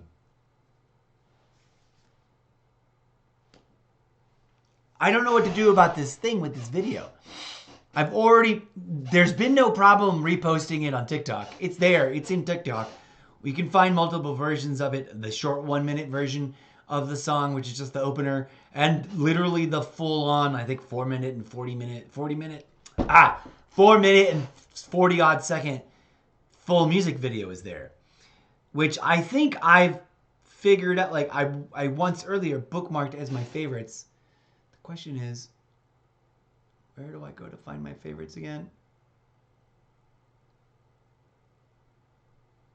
When I go to make a video, I got my favorites. I've added new things. So now it's buried. Black Ops 6, Black Ops 6 freestyle theme from Call of Duty. Where the F are my glasses?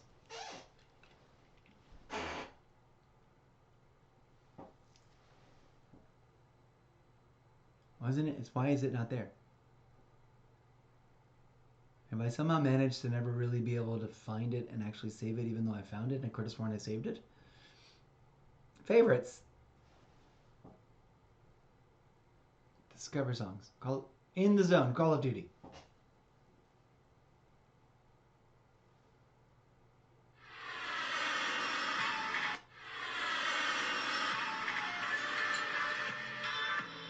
Innocent. But is that the actual original audio? Or is that someone's like, I ported this to TikTok? That's the part I'm not entirely sure. Oh, alerts, go away. I don't need you. Come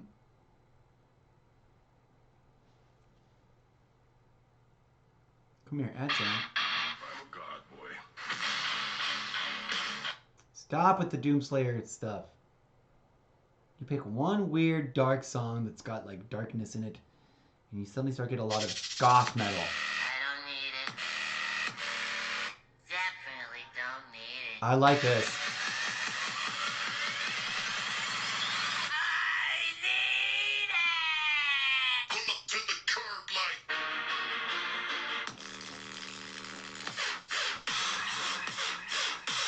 Okay. That's unrelated. Stop. Stop. I keep messing up and getting into listening to music instead of looking for effing. Innocent. Original sound. Innocent. But that's... How is that the music video? Why is it not labeled Call of Duty? Why is it called something else?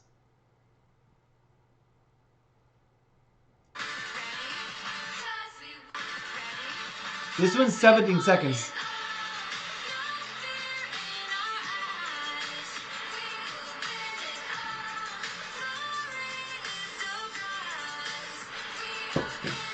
I could have sworn I already found and bookmarked the full long version though.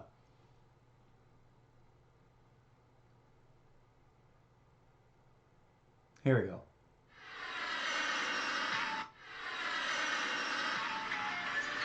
Dio Gaming. Is this still not really the... Is this someone's importing of the audio?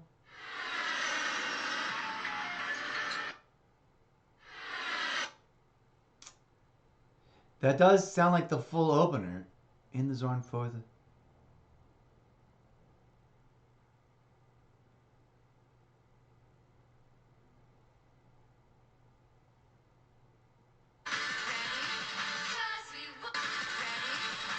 No, this is just a short version.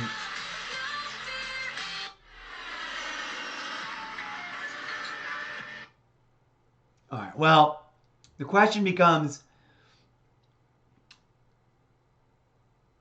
I'm curious to find out whether or not the audio and any of the times that I've been playing any of this music into my microphone, right, as in not from an internal source, gets muted on Twitch in the long run. Currently, TikTok has this thing where I have the capacity to save and, quote, upload live streamed videos, which I guess then become part of my profile, but they got to be 60 minutes or less, which is weird because I rarely do a video that's only 60 minutes long, unless I'm doing a short episode that's supposed to be a crossover as a podcast, in which case I'll probably go exactly for like an hour and a half, for the purposes of like cutting it in half, or with the plan intentionally to cut it in half. Woof. I just heard something with my ears in reality that sounds like someone just had a nasty car accident right out front in front of our places, which of course derailed me. Anyways, my friend challenged me to do more like stuff that I am supposedly good at, which includes this form of clowning, or form of physical theater performance that is weird, abstract, dancey stuff. And it's something I've literally been wanting to do because one of the many different iterations of the character, the incorrigible Mr. Zeppo, is a robot stranded in your reality that was like the only way I can survive it in your reality is to become known as this guy that does robot dances because I am a robot. Because he's the kind of robot that is not the kind of robot that has fluid, natural, he is a like Chuck E. Cheese animatronic robot. But that's just the normal way that he would articulate, right? So, and then the instance of me singing along has happened a couple times now when we were literally playing Call of Duty Mobile and this song comes up because it plays in the game. Curiously, it doesn't get muted when it plays in the game. Huh. Is this like just a free to use song? Okay, we've tried looking up who sings it.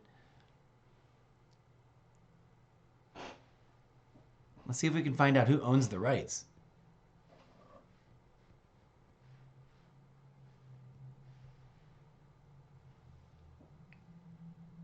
Come on, typos. Why do I got dumb typos? Search. Who owns the Call of Duty Mobile? Who made the music for Call of Duty? Michael Giancino. That name sounds familiar.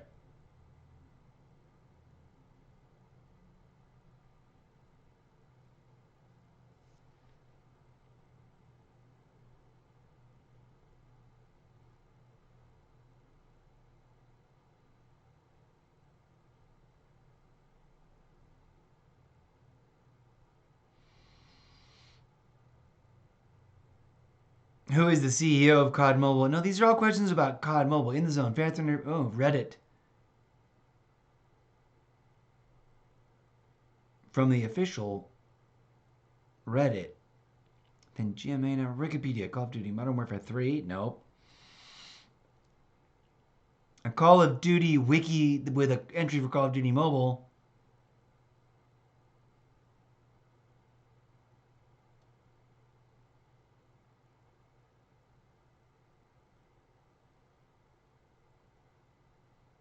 Then we get into tips and tricks. Oh, yeah. Oh, sorry. I wasn't showing you that. I thought it was.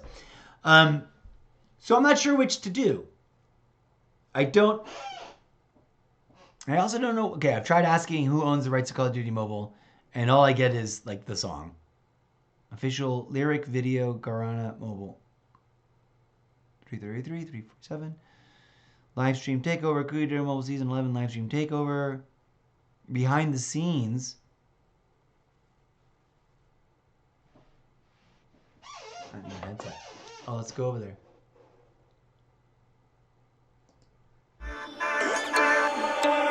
Good morning sa inyong lahat, and today we So are this is like a filming made for in the fans zone video, a behind the song scenes. na I'll have to kinuray watch ko this. ni Brian Loso and ni Rachel para sa You've got, Condem like, for the referencing our links fourth. and spots. I don't want to get in trouble for playing it.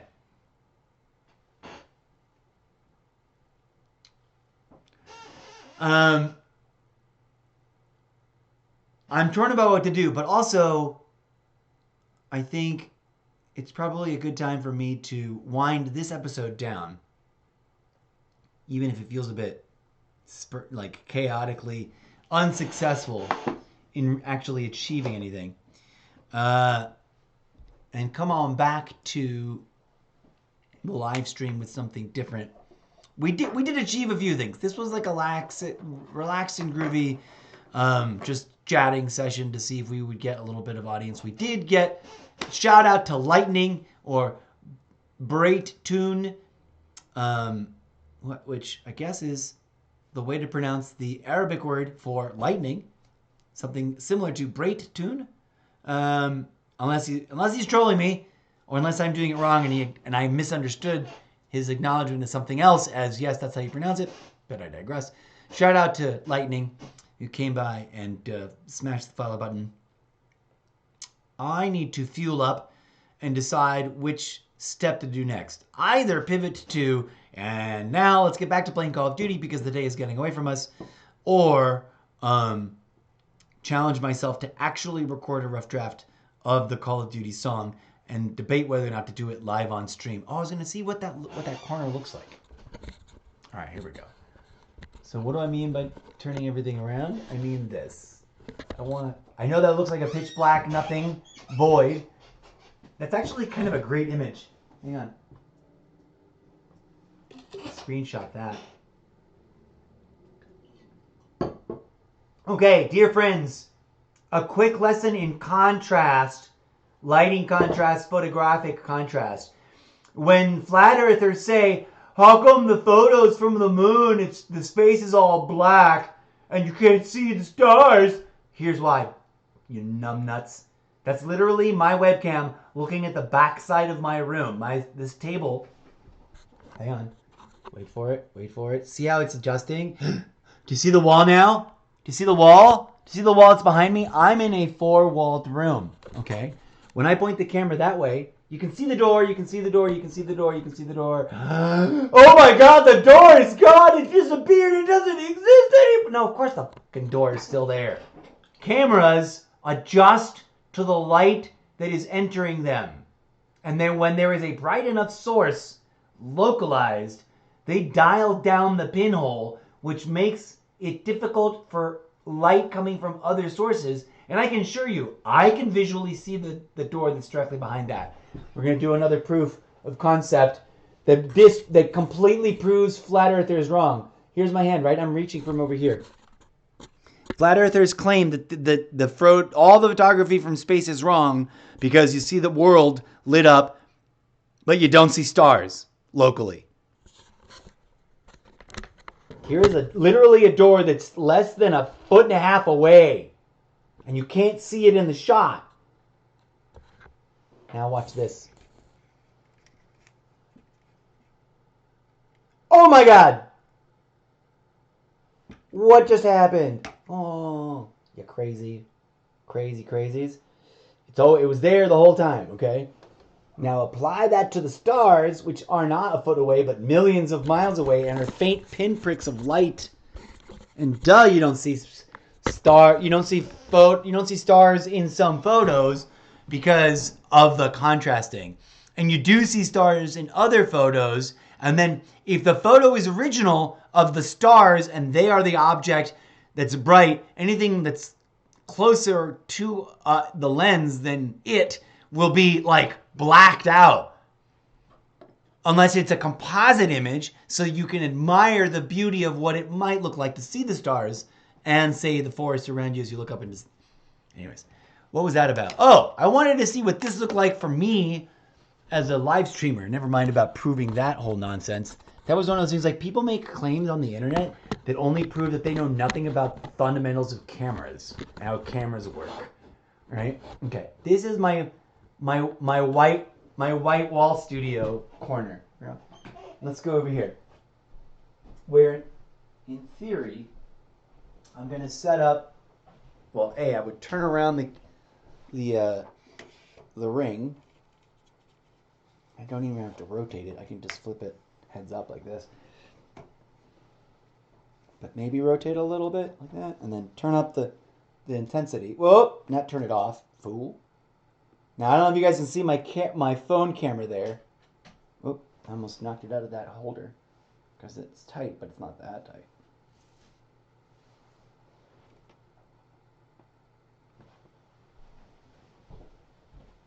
And I'm gonna hold on. Probably want this to be taller. And I probably want this to be taller. Ow. Now, of course, I can't see myself now. I don't know what any of it looks like on screen. But one of the things I want to do is once I figure out the angles that make the most sense and make the most... Like, I don't want this shadow. I want better lighting. Am I going to shoot this all, like, super well lit with, like, my big giant... and then in what color tone? Do I want it in this color tone? Do I want it in the other color tone? Oops. Or the combo color tone? Do I move this so that is it creating shadows somewhere I don't want? You know what I'm going to do is I'm going to shoot a test video on my phone. Not on TikTok. Get the fuck out of here, TikTok.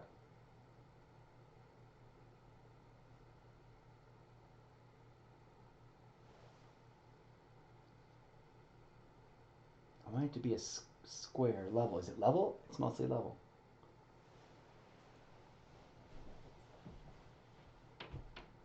Ooh, I like one of the things I hadn't thought about is like, oh, that's going to cast a shadow. You guys are down there. You're live streaming over there. I don't know if you can even see me well or if it looks weird. But now this is a test video on my phone device to try and figure out, like, you know, where the good position is and to flip through some lighting options. I'm going to try to center this a little bit more in a way that I kind of can't. I won't be able to look at the back side of the camera now. Oh, no, that's not even centered. Get the fuck out. So I need to figure out, I need to ask, especially if anyone watching knows better than I do, if I were to make a video on TikTok using music that exists in TikTok, like I know that this In the Zone music video, which is in the Call of Duty mobile game, which we can watch on TikTok in its entirety, or that I can watch... oh, duh, I should have just gone back to the video in my TikTok profile that I bookmarked and hearted. All right, this is a color lighting test. Also, I can tinker with all the other lights. This O-ring, I think, gets brighter. Come on, O-ring. I don't think the O-ring is going to be enough. And also, I don't think this position for the O-ring is the right one because it's casting a really weird shadow here. But the idea is to be able to, perform here. I also don't know how much of my whole body that's covering. I haven't really tested the framing up of it. Let's lower it a little bit because I'm not that tall. Now, is this cutting off my head? I can't tell. Can you guys tell? Can I even see the phone screen from there on the... Oh yeah, we can, kind of. It is the most awkward position. Oh, there's a towel on that door. I should just get rid of that. There's a towel on that door to keep it slightly ajar and I had it there from when it was super cold and I was running the heating system. And so I hate that suction cuppy slams the door closed, but then that makes the air system strain. Anyways, this is just a random, and then I'm going to stop and take a break. That's the O-ring and then my cheesy light tree, which is not very good lighting. I want somewhere where I can sit and make, or stand rather, and make videos as opposed to back there sitting, which are kind of full. I don't know if they are full body or not. I don't think I have room unless I were to move all this desk to shoot a truly full-length, full-body video. Although maybe I do. I don't think so. This can't get any further than like below where my hands are. And now it's like out of frame, so I can't even check on the live stream where I said out of frame. But that's what this test is about. At any rate, I'm going to see where my comfort zone is standing. Where am I actually going to stand in this weird pocket of a thing? And video. I'm not even going to. I'm just sort of bullshitting right now. This is not pretending to be anything other than that. I'm curious to see what it looks like, though. So yada yada yada. And then the other question is. The other question I have in my mind. So that's the O-ring and the lighting tree with both its unfortunately not matching bulbs. It's got a set of 3 bulbs that are a bright white, and then a pair of bulbs that are more of like a antique golden kind of yellow tone, sepia. Not quite sepia, but definitely it's got that warmer glow to it. Let's see. We're gonna pretend to dance here. It's almost enough room. I do have these walls in the way that make it awkward. But yeah, just trying to begin to actually step up my approach to facing the challenge posed by my friend and others in my life from social media and from not social media. They're like, well, you used to want to do that. You used to be good at this, and you used to also want to do it in new and innovative fashion. Why aren't you doing that now? There's a whole world of like short form videos where I'm a robot explaining stuff. Could be a thing. You know, like, and then set and branded from inside the Zeppoverse, so that all of it is always sort of like a lure into that. But I don't know. Maybe this won't even look good. This is all just like I finally cleared this out, by the way, for the record. This was, I don't even want to begin to describe to you, just a cluster of stuff, of knickknacks, bookshelves. Now it is an empty space. And I thank my real-life sibling for all the help in making that possible. Here we are. So in theory, this should work for me. Also, I want to be able to like blue... And I don't know if this will or will not be possible. But I want to take short videos and then blue screen them. But I don't have a blue screen. I have this. And I don't know if it will or will not work. If it'll create weird shadows that don't make sense. Or if I'll be able to easily isolate myself. And this is the very first video where I'm going to test that with. And on that note, I guess I should wrap it up. And say thanks for checking things out. And start to wrap up the test in a way that makes sense. I'm still just trying to find a spot that I like the look of. Maybe filming off-center like this is the right thing. But I want to be able to do videos where I'm like, hello and welcome to the thing. And be able to blue screen behind me stuff. Like, for example, if we're going to stick with the specific project of We Are in the Zone, it did cross my mind, maybe I should shoot myself singing or dancing along and then put myself into the video. And then I realized, no, that's terrible. No, Either I do an isolated Mr. Zeppo in his own universe, just loves this song and is dancing to it like as if he were dancing to it at the club, which is like, okay, what do I put in the background? Or do we just leave it blank walls? And the other test was, what I was almost going to challenge myself to do, dear live stream audience, and I am still aware you guys are over there instead of over here, was whether or not, oh, maybe this will be a slightly, I don't know what angle that looks like.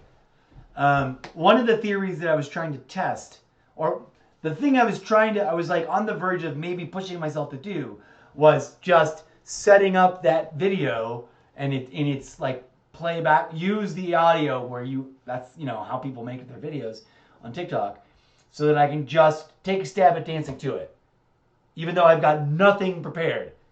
Literally, the only preparation I've done is listen to the song myself, pretend to sing along to it, sitting at my gamer chair when I've been in the middle of live streaming it, because it came up in the game Call of Duty Mobile, which is, you know, where the game music is from. And I'm now only hesitating because I'm worried that it might not be worth doing if I'm, for the normal reasons, sort of like not supposed to live stream the use of that song. Clearly, I can probably get away with making a dance video where I dance to the song. I just haven't choreographed anything yet. And that will literally require me to play back the song several times, listen to it, let my body get back into the vibe of like, okay, now I'm standing up instead of sitting at the chair wherever it's come up before.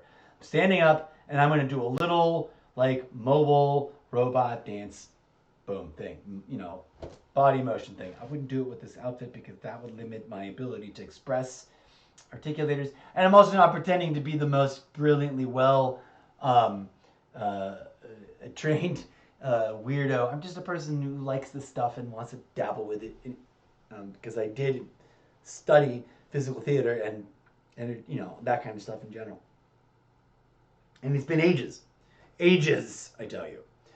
But I digress. For all the reasons I've already articulated about worrying about the song and it eventually just being muted audio, even if it doesn't count as a strike against my account, the muted audio part will be a downer, and it'll just be me shaking around. I'd rather just make the YouTube video, I'd rather just make the TikTok video, which then should be shareable, because I made it in TikTok, the song is in TikTok, the song is there to be used, arguably. And then I can invite people from other platforms, if they have access to TikTok, to come look at it. Or I can share that TikTok video as a TikTok video, which then, hopefully, can fly the audio restrictions of other content platforms, because it was made on TikTok and the song is there on TikTok to be made into TikTok videos. I don't know. I guess we'll find out. Join me as we do more of that during the course of this next week. I kind of didn't quite get anything done about it this past week. But this upcoming week, we're going to be doing that, as well as our usual video game live stream madness.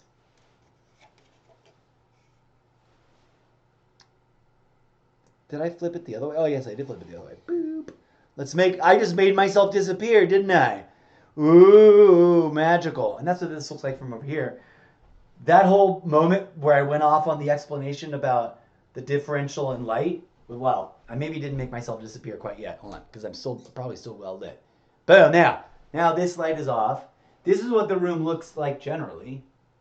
I should start doing more videos like this, and or making more shorts directly by holding it. I'm just rambling to myself too.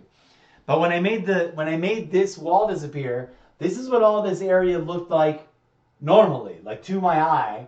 The only reason it appeared to disappear is because we are flashing this bright O-ring, which you're looking at the back of, right, into the camera, which forced the camera's mechanisms to constrict down to be able to report that image, but forced it to not be able to see this light back here that's bouncing, that if you're sitting back here still looks visible. Proof? We're going to go back over here. See, over here we're talking, it's already showing that weird, interesting, iconic, like, black ring. I love that. That's a fun image. I want to take that image and just use it as something. In fact, second screenshot. Alrighty, friends. I'm going to stop this short little video now. That's awkward. Hold on. Boop. There we go. Just a little behind the scenes look. I'm not sure when the next time I'll come back to work on the actual dance video, but because I do want to spend a little bit of time, like off stream and not in content creation mode, investigating to what degree I can or cannot do what I have envisioned. And maybe I should just go ahead and draft up an email asking permission to utilize the song, which I send to just some address at Activision's website. Whoa, I'm talking at this camera instead of. It's funny how that's still just over there doing the special effect. Boom, here we go. So thanks again for joining us, and thanks again for joining us, and thanks again for joining us, and everybody, thanks for joining us. This has just been a fun, weird way to kick off the week, and I'll be back with more on the different platforms in the different ways that I'm making content. Please do come on through soon to Sprecher.com, as I'm about to voice off and say the things I've got to say about where we are. What is it? We're not even done with the first 100 days yet. And it's been a blizzard. Can I say the word shitstorm? It's been a shitstorm of political cray-cray, my friends. And I have yet to actually do I've done a little bit of GMT, but not an actual full-on proper Good Morning Trumptopia episode. Anyways, ending this video. That video is now over. Whatever that is. I don't know. That was just a random recording that I may or may not share. I don't know how long it turned out to be. I may turn around and clip it later.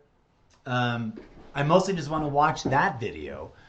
Let's adjust this so it looks where it's supposed to be. Now I'm way overlit. Although that does make me look more artificial. That makes me look like I've got shiny plastic skin. I don't want the window. Stop. All right. Let me readjust my O-ring. My big... It is way too bright right now for what we're applying it over here. But it was not bright enough, I don't think, for the cell phone footage. So I'm not sure what I'm going to do. Technically, as someone who's literally studied mostly for theater, although also I've done the study on the fundamentals for lighting for film. I don't know that I've got all the right equipment. And I'm not really sure what my next steps are in terms of making footage that I really like. What I'm going to do, probably not on stream next, is tinker and test some other experimental things like what we just did on stream. And some of that will make it probably into, weird content that comes out, and some of it won't. Wow, I need to input some foods. My brain is running amok. But thank you for joining us for this weird, relaxing, groovy, just chatting and rambling about what the Zeppoverse project is in an attempt to hopefully draw in some new audience members and inform those who have recently followed about what's going on and why it's so weird and why it's like opinions about political events and current, craziness mixed in alongside with video game live streaming of Call of Duty, Black Ops 6, and other games, as well as the constant tease about, but not quite yet full immersion into, the Zeppoverse world-building writing project and the quote-unquote Wattpad Wednesdays workshop stuff. But all of it is building and becoming, bootstrapping itself into existence. And this was one of those new breakout experimental episodes. So thank you for joining us, friends. A little razzmatazz content creation about content, which is a special, sub-special segment series of the almost daily variety gaming live stream show Extravaganza and content creation show.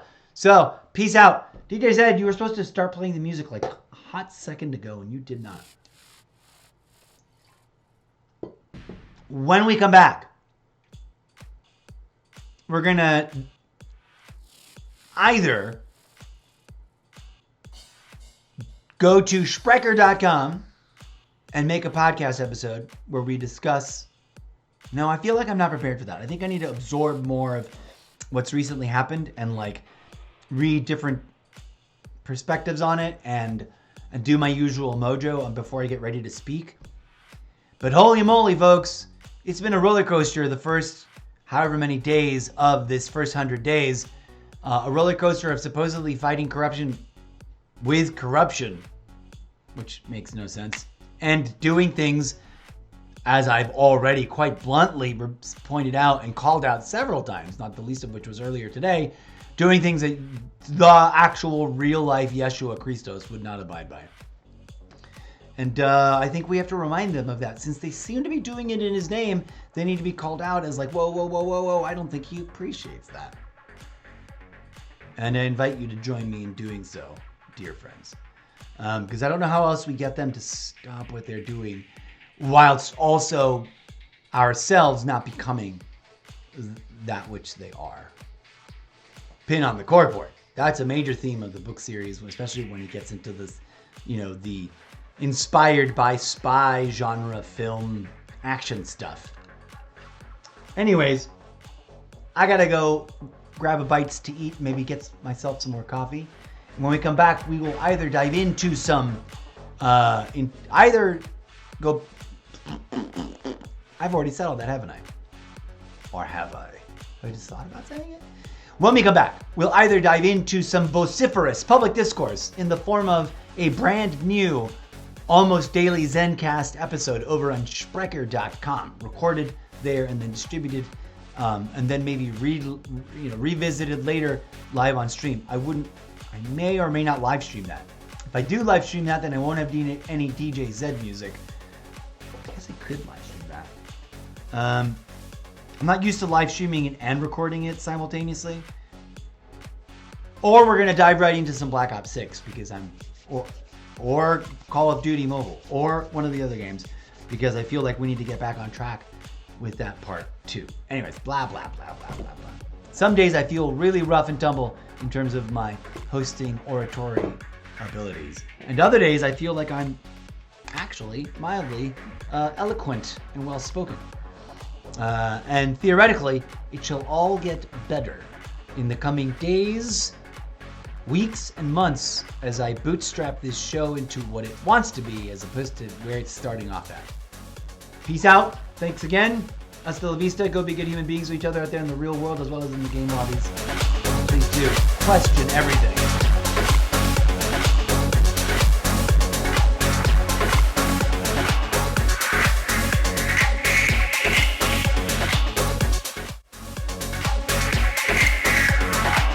Oh my god, I swear to you guys that you put this on purpose to me. Why is the mic open? Mute that!